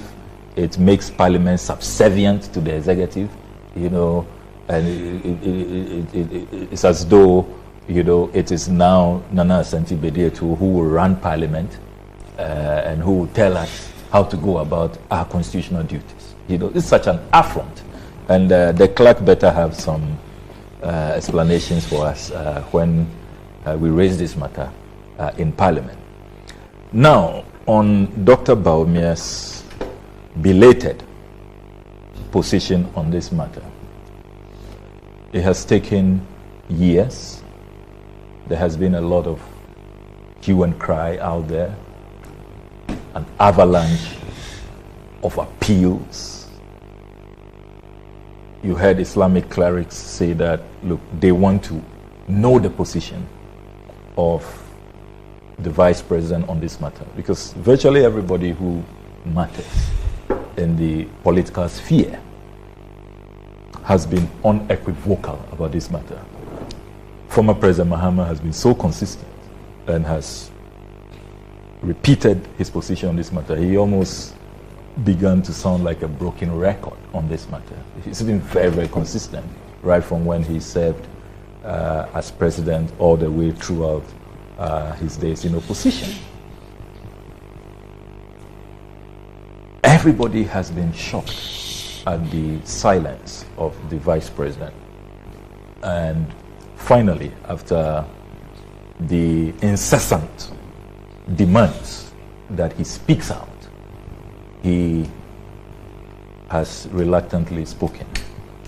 Yes, what? That is a welcome development. Did you hear? Yes, he has reluctantly clearly. This he has all the ingredients of reluctance.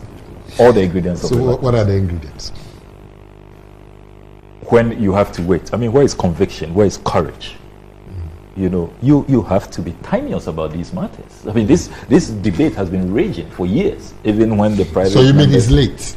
Very late. And so because he's late, it means he's reluctant. Clearly, I mean, how many times did the Islamic clerics, the religious leaders, the Christian clerics have to appeal to it? It shouldn't have taken all of that appeal, all of that protest, that demand. Protest against who?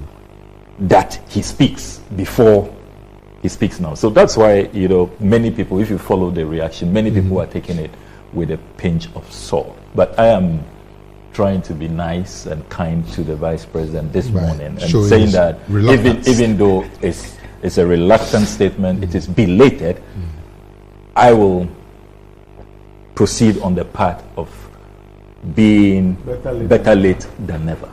And that's what I'm doing this morning. But you see, we also need to emphasize that the political class have responsibilities. You cannot just speak and walk away. The Ghanaian people are not only interested in what we say, they are also interested in our actions. So, for example, those of us in Parliament, and I'm glad Nana Komia reiterated that, we as MPs have done our part. This has been a private member's effort.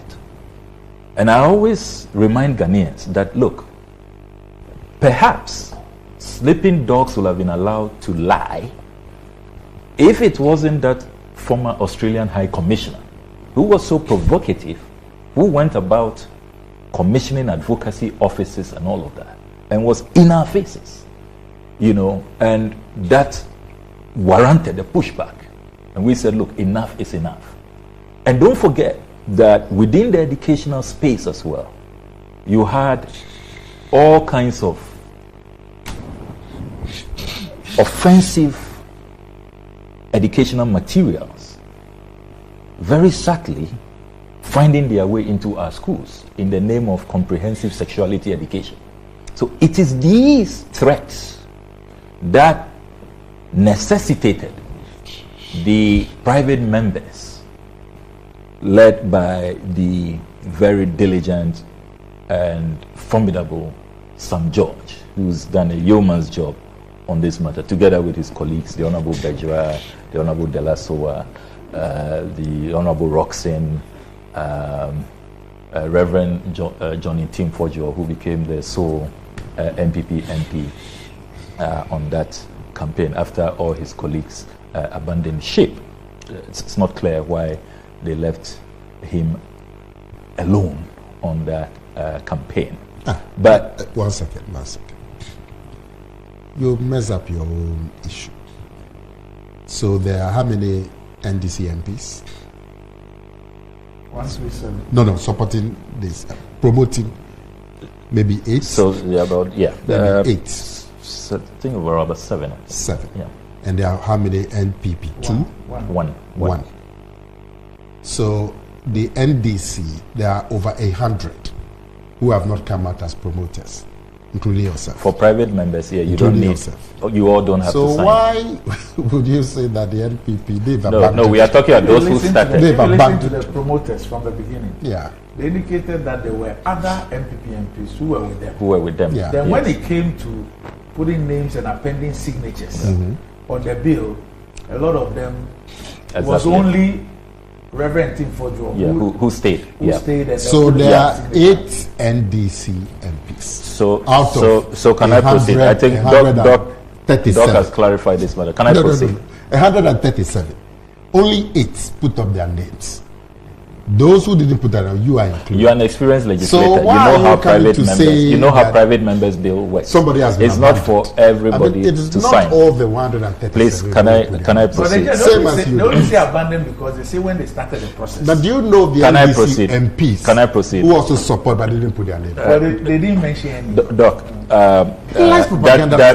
that interruption clearly was needed. It's just to stop the propaganda. So the point remains that we in the political class have responsibilities. The people we represent are looking up to us. Now, Parliament has done its job. All of us. Indeed, when the Speaker asked if there is any MP who will rise to oppose this or to stop this from being approved by the House, not a soul got it. Nobody got it. So we have done our part. Now, we continue to do our part. If you Google, for example, my position on this matter, even when it appeared that diplomats were getting in the way. They put a fixed stamp on it now. The letter from Parliament. Who put that? Who put that? I'm sure in the next 2 hours. Well, we'll get to know. Yeah. So we'll get to know, because the leaders of the House insist that it's authentic, but we'll get to the bottom of it. So the point I'm making is that beyond the approval, I have been clear that, look, the pressure from diplomats will have to stop. They are beginning to meddle in our domestic affairs. We are a sovereign nation.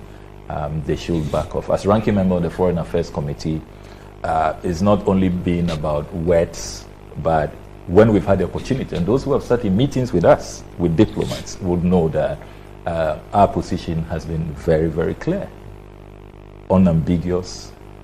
It has been absolutely in alignment with the hopes, the wishes, the aspirations, the culture, the norms, the religious practices of our people. Now you come to the Vice President. He is not in opposition. He must be telling us, beyond the belated statement on his position, what is he doing as number 2 to advise the president, particularly in the conduct of the president, which many Ghanaians have not accepted. Right from the letter that the secretary wrote to us and the president's vacillation on this matter. So he meets the clergy. It's a different posture, not under his watch, he will say. When Vice President Kamala Harris visits Ghana, then he pushes, he says, oh, you know, it's Parliament looking at it. You'll get to know my position later. So the vacillation, the oscillation has not been decent. It's not been a proud conduct of the president, and many have complained about it. Now here we are, the president is refusing to even accept a bill from Parliament as duly approved by the House and transmitted to him under the signature of the Right Honourable Speaker. What is Bawumia's position on that? Now, Vice President Bawumia is also the head of the economic management team. Was he in the loop? Did he know about the memo that the Ministry of Finance wrote to the president? That memo which leaked and became a matter of public discussion, advising the president not to assent to the bill if he receives it, that Ghana will lose money. I was so livid that our values, our norms will be reduced to monetary, pecuniary interest. Incredible. As head of the economic management team, did he know about that position by the finance ministry? Why did he allow that? Especially as this was under the signature of the new finance minister, who many analysts say is really his protégé, the Honorable Amin Anta. So, Ghanaians are not interested in mere rhetoric, just huffing and puffing. We want to assess your conduct. It's not enough. I mean, the vice president is not some opposition figure. He is the vice president to the president, his closest advisor. He is the head of the economic management team. And this economic management team is taking positions to the effect that we are going to lose money. They said, what, $3.8 billion? And that they will not advise the president to assent to it. Why did the vice president allow that? So, you see, let's be consistent. Our conduct in the public, when we are before the imams after they have protested, agitated, and forced you to comment, you are at their Eid festivities, you want to please them. But beyond that, beyond statements, your conduct. So, to be very honest with you, many of us are not just going to say that, okay, let's all be honky-dory, the vice president has finally spoken, because we have a gridlock. We are not making progress. This has even led to a showdown between the executive and the legislature. As we speak, for the first time in our history, ministers who have been nominated, vetted by the House, their report is in abeyance for how many months now? Can you believe that as a country, in these critical times, you have key ministries like the Ministry of Health without a substantive minister? The Ministry for Gender Social Protection without a substantive minister. Our capital, Greater Accra, is without a substantive minister. The president doesn't mind running a wobbly, incomplete government because he is on a showdown with Parliament. He won't sign LGBTQ. He doesn't want to see the bill. And we have this stalemate. He doesn't even have a complete government. And government business is not proceeding in earnest as it should be. Government services have been disrupted, are not working at full steam because of this needless gridlock. So, you see, the rhetoric is not matching the action.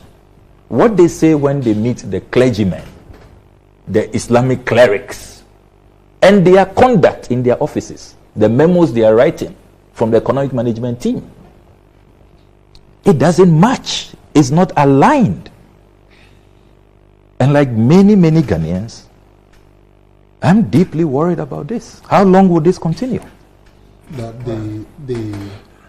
Randy, I have not heard any agitation for Dr. Bawumia to declare his What? stand. Are you in Ghana? So to say that he has been reluctant. I heard one Muslim organization asking for his stand on this matter. And he took the opportunity of the festival yesterday to make his comments. But otherwise, the stand of the NPP party and the presidency are known. If the NPP party was against this, their members of parliament would not have voted for it. So why are you not signing? Why the gridlock? One second. Now, so to say Bawumia was reluctant is totally unfounded. There was a call on him. He took advantage of yesterday's event, which was a big Muslim event, and made his comments. But otherwise, it's not an issue. Not an issue at all. The NPP is for it. Our members of parliament all voted for it. The president himself had said it would not be under his watch that this business will be legitimized in this country. The president hasn't said that it's because of some letter from Ministry of Finance. That's why he hasn't signed. The president says there are constitutional issues that have been raised, and those issues are before the courts. And so he would like to, for the abundance of caution, wait a little. He hasn't said there's some letter from Ministry of Finance, that's why he's not signing. So this big effort by Samuel Kujeto to say that there's some letter and Bawumia knows about it and the president is not. No, you should be telling us. Did he authorize that letter? He's the head of the economic management team. The letter did not come from the economic management team. It came from the Ministry of Finance. Now, the reason that the president has given is known to all of us. And indeed, the issue is before the courts, isn't it? So how do you explain to people who said that when the E-levy was passed by the members of the minority went to court? Yes. Sammy, I don't know yes, that's one of the plaintiffs, yeah. Yet the president accepted the bill from Parliament and assented. Well, you know, with pomp and pageantry. One second. If you want to hint at some inconsistency, you may be within your rights. But the E-levy and the issue that went to court were not constitutional issues, were they? Yes. Were they they're constitutional issues? What that they lacked a quorum. Because in the Abdullahi case, you said we could not reject the budget because we are 137. Those who approved this E-levy were 136, an inferior number. A major constitutional matter on quorum. Well, that is why we went to court. Well, these are constitutional issues about human rights. And the presidents deemed them big enough to be cautious. But if you want to raise the issue and hint that there could be some inconsistency, I don't have a problem. That's your viewpoint. People's conduct should align with their rhetoric. That's all I'm saying. The bottom line is that the president's conduct is in line with his rhetoric. Really? Absolutely. He hasn't said he's against LGBT. He's in favor of LGBT. Has he said so? Actions speak louder than words. Has he said so? You've heard the saying. Actions speak louder than words. The political party NPP is against LGBT, and that is evidenced by the vote see it in action. Let's see it in action. If a president, let's see it in action. Independent watcher, if there's an independent watcher, and like you, sees a president who, irrespective of a court case, once Parliament has finished its work and the brother transmitted a thing to him, he accepted, irrespective of that, he accepted for it to become law. Which one? The E-levy. The E-levy. Yeah. And then the same president, in the course of this, all the interventions that have come up, his utterances when he met the diplomatic community and they raised issues. When Kamala Harris came and she raised issues, his commentary on it, never making a definite position, a clear position that I am for this law, this is what my country's position is on it, we will sign it into law. He doesn't make those positions. He always creates room for, let's wait. But I thought we're in this country when the president said that it will not be under his watch. Is it, Nana? So I've made this point, I've made this point several times. The issue of legalizing LGBTQI and proscribing it are not the same.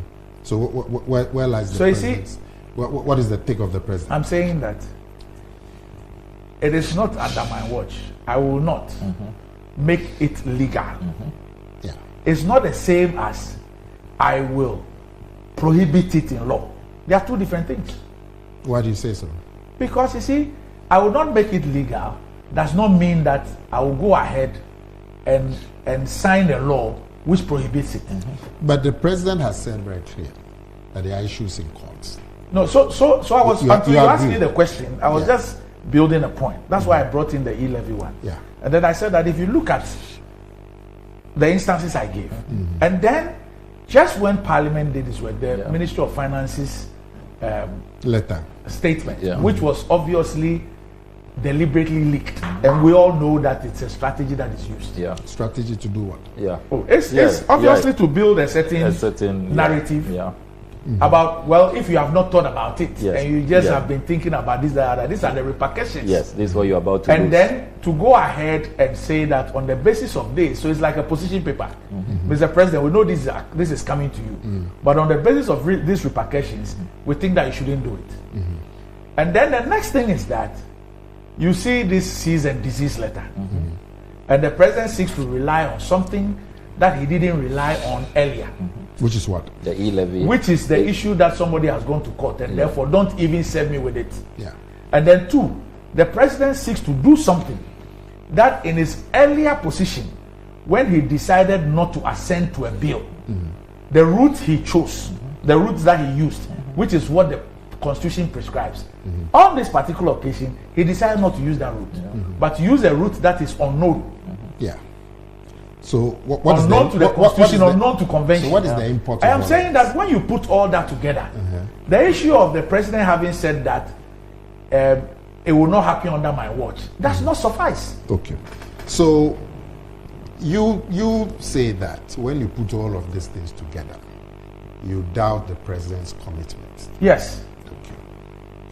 But what the president has said is that because the issues are in court, he would prefer to wait. You can raise the issue that will show something. I've said to you that this one raises constitutional issues as against the E-levy one. But whatever it is, if you say that it raises inconsistent issues, why? You are within your rights to make that thing. I don't have a problem. But the stated reason that the presidency has given is that, and we all know the major issues that have been raised by civil society. Unless we are going to say that the civil society people too were part of some plots, which I don't believe. But major issues have been raised by civil society organizations and individuals about the constitutional implications of this. That's been that we all know. And they've actually proceeded to take the matter to court. So if the president says that, I'm going to wait for the court to decide, that's the reason that he's given. If tomorrow the court rules that the bill doesn't offend any human rights of any kind, then the president must sign. If he doesn't sign at that point, then we can say that, but president, that means that you are in favor of LGBT. But until we reach that point. So what stopped the president? What stopped the president? Yeah. From accepting the bill? Yeah. And informing Parliament in writing? So, but as the Constitution prescribes. But we have all said that it could be tidier. So that's why I said that when you look at all the issues surrounding it, you also must look at the issue. It's difficult. Yeah, very difficult. It's difficult to accept that. It's just. Yeah, we are not zombies. I have said to you that if you come away with that impression based on the things that have happened, it's your legitimate concern. But the official reason given by the president is also a legitimate reason. And the president has also said very clearly to this guy, I don't know if it's a State of the Nation address or something, but he was very categorical that he would not, as president, legitimize LGBTQ. But that's not on the table. Sorry? That's not on the table. What is on the table? What is on the table is the bill. What is on the table? The bill. Yes. Is about legislating against it. Yes. And the president has said he doesn't support legislating against it. What the president has said is that it is not under my watch or on my watch. That it will become. That it will be legislated. Yes. But that is not on the table. What is on the table is legitimate. What do you call it? So they are outlawing. So there are two forms here. There are two forms of. The president hasn't said that he is against outlawing it. He said that there are constitutional issues raised. I would like to wait. Has the president ever said? 1 second. I would like to wait for those constitutional issues to be resolved. You have said that, but there were some other issues that there were court issues raised. Yes. So, and in those one or two instances, the president signed. So you can raise the issue of inconsistency if you like. Yeah, but not the reason. The point I'm making is the reason that the president gave is that these are constitutional issues, and so let me wait. You are saying that in some other instance he didn't wait. I'm saying that. In fact, the president even didn't say that there are constitutional issues. What he said was that his attention has been drawn to a court case. Yes. Yes. Which really is the injunction. Okay. So in that case, then if you would say that then he says it's settled law. Yes. And then sorry. He says it's settled law that when there is an injunction, everybody stays their hands off until a determination. And there's no injunction. There was an application for an injunction. Yeah. Yes. And does it serve as an injunction? An application for injunction? You could interpret it to say because we will still haven't settled this thing clearly. Unfortunately, none of us is. I think the Supreme Court has settled it. What did they say? You see, even by their ruling on the FEMOPO, You know the earlier on the Amanda Audrey one. Which one is that? One of the issues. There's the Richie Sky and there's the Amanda Audrey. Okay. Now, when this issue was at the second stage of second reading, Amanda Audrey went for an injunction and raised the same issues, the human rights issues and all that. And the Supreme Court's position was that Parliament cannot be prevented from doing its work.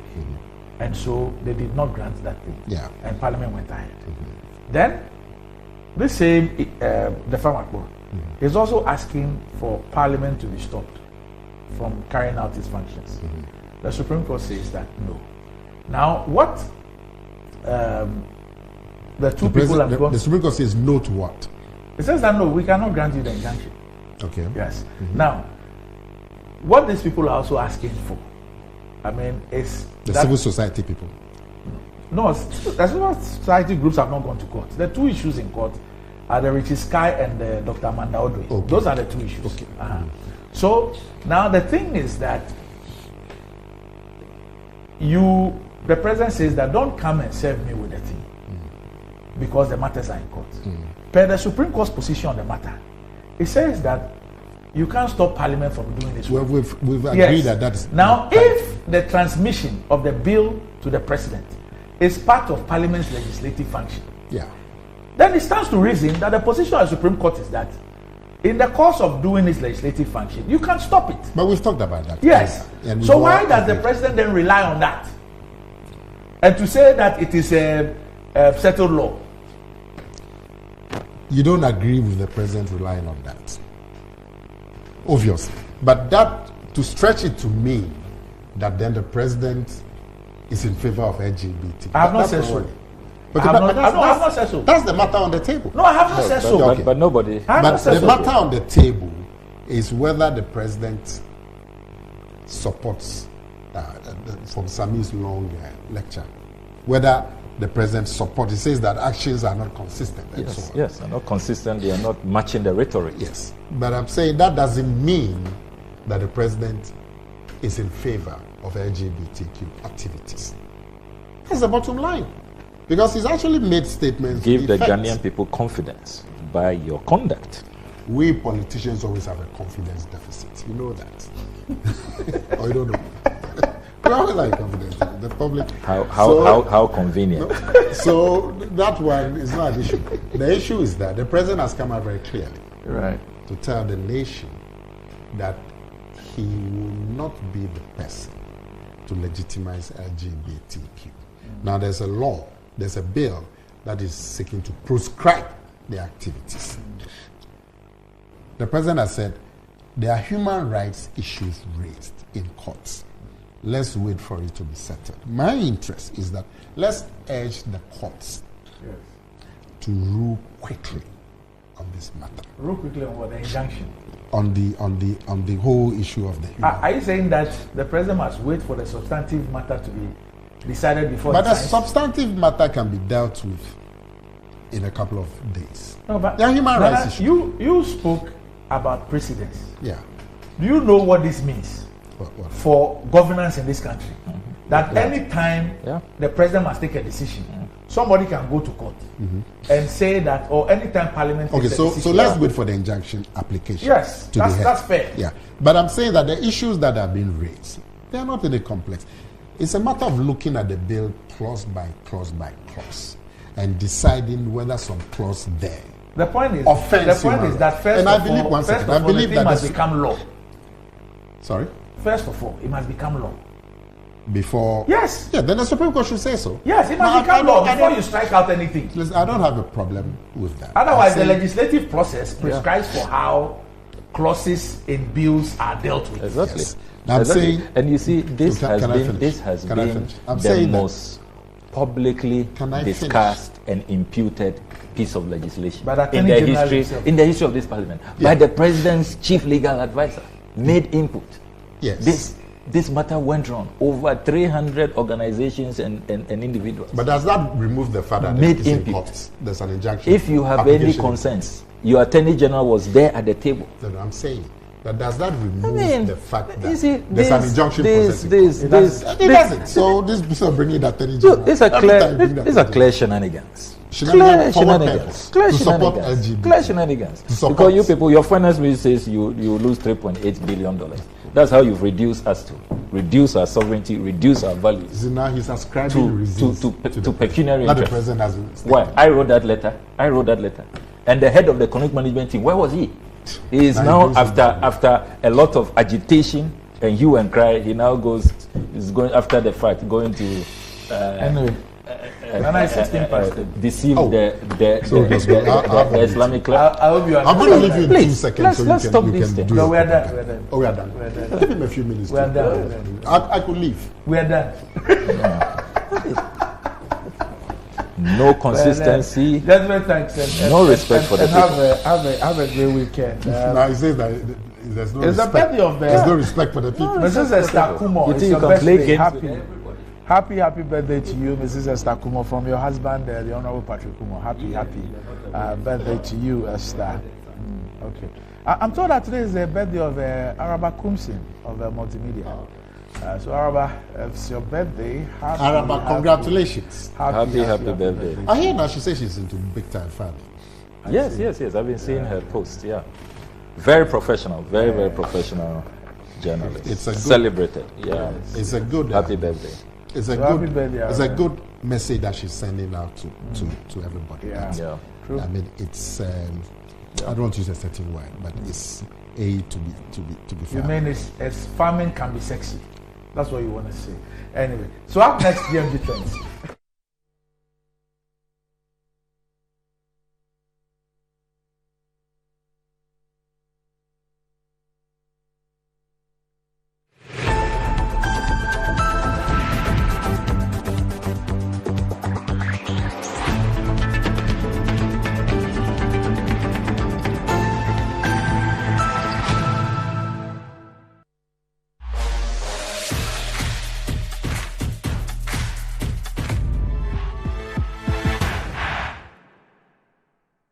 To help meet your business and private printing needs successfully, we have just the right products and services. At Appointed Time Printing Limited, we specialize in digital printing, offset printing, packaging and security printing. Our innovative designs and complete professional touch on our print products such as posters, flyers, brochures, magazines, poll cards and any other print solution of your choice ensure that our customers are always happily connected to their audience. With our security printing section, our clients are assured of a highly secured and confidential work process from start to finish. At Appointed Time, our prices are very competitive. Locate us at the old GNTC building near Swansea Shopping Arcade, Accra. Contact us on 0501 454165, 0501 454167. Appointed Time Printing Limited. Our printing is a solution. Give me the keys to your hood. Give me the keys to your gate. Now, back in the days, people used to brag about their hoods, as in the flashiest cars, the hood that has the best of hottest girls, the hood that has the best of guys with the swag. Now, fast forward, we're in the 21st century. I still want to know what's popping in your hood. So here's the case where I walk in your hood majestically for you to tell me what actually makes your hood number one and the most unique.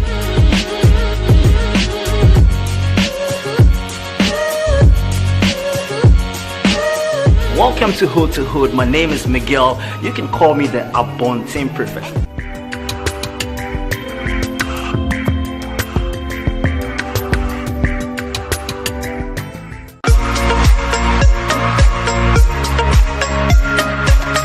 My friend, I am heading to Tesano for Sebo's brand launch and you're coming with me if you want. I will also be taking you to meet the former French ambassador. Together, you and I will attend a traditional marriage ceremony and then head off to spend some time with the top model. You will love her company. Aha! Are you still a fan of Diana Hamilton? There are still more public figures to meet and more stories you never knew about. Join me, yours truly, Paparazzi.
Right, welcome back to the show. If you just joined us, this is Good Morning Ghana live on Metro TV. Yeah, with us, boy, Desi. No, good morning. Desi Moshino. Look, many Angie. Oh, that many Angie. Many Angie Adam. My Muslim friends didn't give me anything to chew. When it was Christmas, did you send them any chicken? Idiocy for idiocy.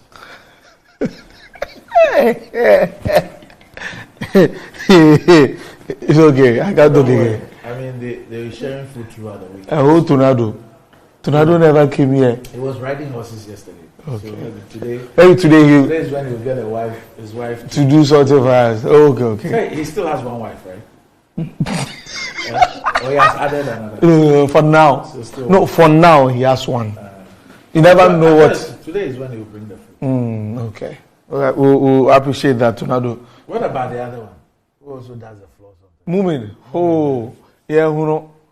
And he's not been here today, so I don't know if he's. Is Kiki a Muslim? Oh no. Kiki, not. He's a Christian. ICGC. Hey. Oh. No. Bishop Dag. Oh, okay. First lap. Okay. Lighthouse. Yeah, Lighthouse. Or Pastor Chris. Hey, which one is Pastor Chris? Pastor Chris is Christ Embassy. Yeah, the Nigerian. Yes, okay. Christ Embassy. Me too, I go to Baptist. Doc. Yes. So, Dr. Baumia's issue has got a lot of people talking on. Which on social issue? media. I mean, his pronouncement about his stance on LGBTQ plus. Okay. A lot of people. They say what? They say, but the mate now has a stance, but the mate and the driver are supposed to be one, so that they can move the car forward. So why would he say that this is a stance, but the presidency and the government which he's part of, the signing of the bill has not been done. So we should wait for him to come before he will do so what he has said is not different from what the president has said. But the issue is that, like President Mama said the last time, you are not an opposition leader. So when opposition leaders are promising to do things, you, the person in government, can also be promising when you have the power to do it. True. So let's take a look at some of the tweets that have been going on social media with regards to that particular post by the vice president and the candidate for the New Patriotic Party. So that's that on your screen, as he wrote that on the issue of the LGBTQ. First of all, it's important to note that our culture and societal norms and values as Ghanaians frown on the practice of homosexuality, and it continues and says that furthermore, therefore I personally cannot support that which my religion and indeed all the major religions in Ghana as well as our societal norms and values clearly and unequivocally forbid. So that's the points there. So you go through, then some of the comments also will come in later from there. You see that coming through. So those are some of the things about people writing about what the vice president said. And yeah. The next thing, Doc, is that we are doing Kibabaton.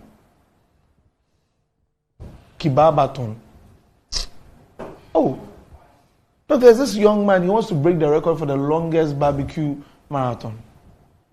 It's called Kibabaton. Okay. It's called Atinga Joel. Okay. And he started yesterday at the Lagos City War area. People were to free. So who supplied the... that one there. So that's it. That's it, your shot. Kibabaton. And idea now. And I'm here to talk. So it's barbecue, so anything that can be. When you have a kunipa.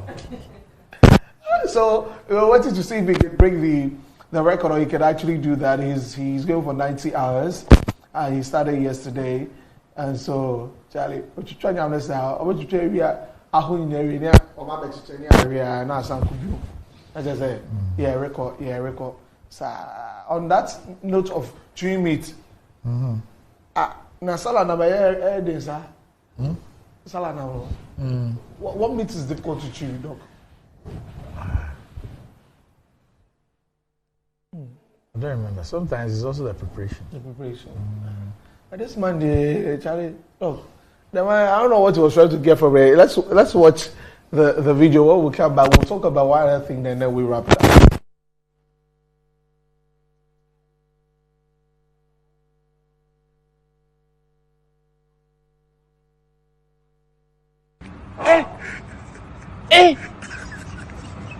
Aujourd'hui aussi, c'est un autre jour. Là, il a. Le monde part en couille. Non, ça dit.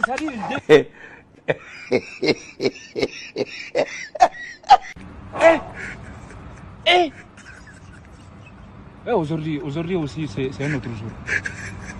Là, il a. Le monde part en couille. I'm trying to figure out what meat that would be. Maybe an elephant. Because the way they hold it, like. But I teeth intact. That one I would have to check. Because I'm hearing Ojoji, so looks like some French thing going on there. Anyway, we're wrapping up and going into the weekend, but there's one thing that's going on. I know Doc Gen Z. So someone put up a post that if you're a guy, you're supposed to be giving your woman 3K a month for maintenance. And it started a trend on Twitter, the 3K. Can you imagine? So you must give your woman 3K for maintenance. 3,000 cedis. A month for maintenance. Irrespective of your income bracket. No dear.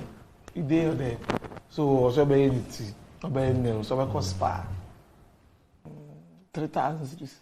Okay, so to give 3,000 cedis for maintenance, then you must be earning a minimum of 10,000. 10,000. Okay. Minimum. Mm-hmm. So that you give 30%. So you take your tithe out, you'll be left with 9,000. And then you give 30% to you'll be left with 6,000. Then me my own maintenance.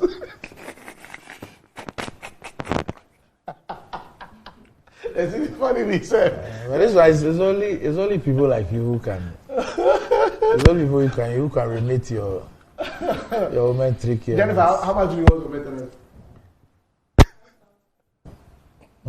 We have closed. What did she say? 5,000. And I'll say the one down there, she still can't say. Hey, Jennifer. Charlie, when I know my pressure give you. If you don't get, that's what I go give you. Or else you. Anyway, today's the birthday of Hamza Suini. May Allah grant you grace and favor in your years ahead. Okay, so it's actually Honorable Suini's younger brother. Hamza. Oh yeah, Hamza. Suini, today is your birthday. Happy birthday to you. Say, think about it. You look. Listen, that's why I asked whether they dealt with the income bracket. I'll be answering because you cannot have a standard figure for everybody. It could be too much for some people. It could be too low for others. You understand me? Right now, if you in Ghana, they say something. They say "Namo GFemo." Namo GFemo. Enamo GFemo. GFemo. What does that mean? Enamo Neya. Ninya. And a Treneyo. Oh, okay. Ninya and a Treneyo. Okay, that's cool though. In total bracket out to be 300. Yeah, if you earn 1,000, how much can you give? If you earn 1,500, if you earn 2,000, how much can you give? If you earn 3,000, how much can you give? If you earn 5,000, how much can you give? The system, if someone they hire we present better budget pass with the energy. But sometimes people must also invest in the future of people. Sometimes it's not the Abinwa. You know, you look at the person, you look at the person's future prospects, you look at what the person's focus is, what the person's aspirations are, and then you also invest in a person. And investment is not just financial. You can invest in so many ways in a person. But like the only person who gets his food. And then, you see, I mean, I was once like you. I hope you understand me. And you will one day be bigger than me. Yes. I hope you understand what I'm saying. Yes. So there were people when I was like you, they thought that, oh, Charlie, who be this boy? You know, today is probably too late for them. So If it happen there, that way will be. So that's why Emanuela must hold on tight. Yeah. Good morning to Mr. Sari. Who's that? And my headmistress. Who's Mr. Sari? Oh, Emanuela's dad. No. Oh, no. Who's that? My junior high school headmaster. Yes, proprietor's husband. Okay. So my dad is Elizabeth Asari, the husband. Okay. We're watching the show now. Oh, okay. Yeah, that one. I'm sure they'll be so proud of you. Yeah. And they will show the students. When I get to the school, I get, They see the old students. And I was school prefect too. So you were school prefect? I was school. Hey. I'm not going to go. You're in Tuni Punch, you know. Okay, that's it for this. Have a great weekend. See you next week. Oh, yeah, Tuni Punch. I have a picture of it one day. I'll show it to you. Maybe you've seen it already. The one with the picture, the one that I had around. You've seen that picture? I don't think on my 50th, it was one of the pictures that were used. The one I've seen was with yourself and Mr. Mahama. Ibrahim Mahama. Yes, that one. Which I guess one be, I guess of Yamenai. I was just going to call me upon you. Upon you? Skinny doesn't mean that. Oh, look, I was skinnier than Kiki. Right now, Kiki has a trophy, but then it's one of my phone, Kiki. Says, you're building up. You don't have a six-pack anymore. Now you have a pot. Don't breathe in. Just relax. Anyway, so that'll be it for Good Morning Ghana. Up next, Metro Sport.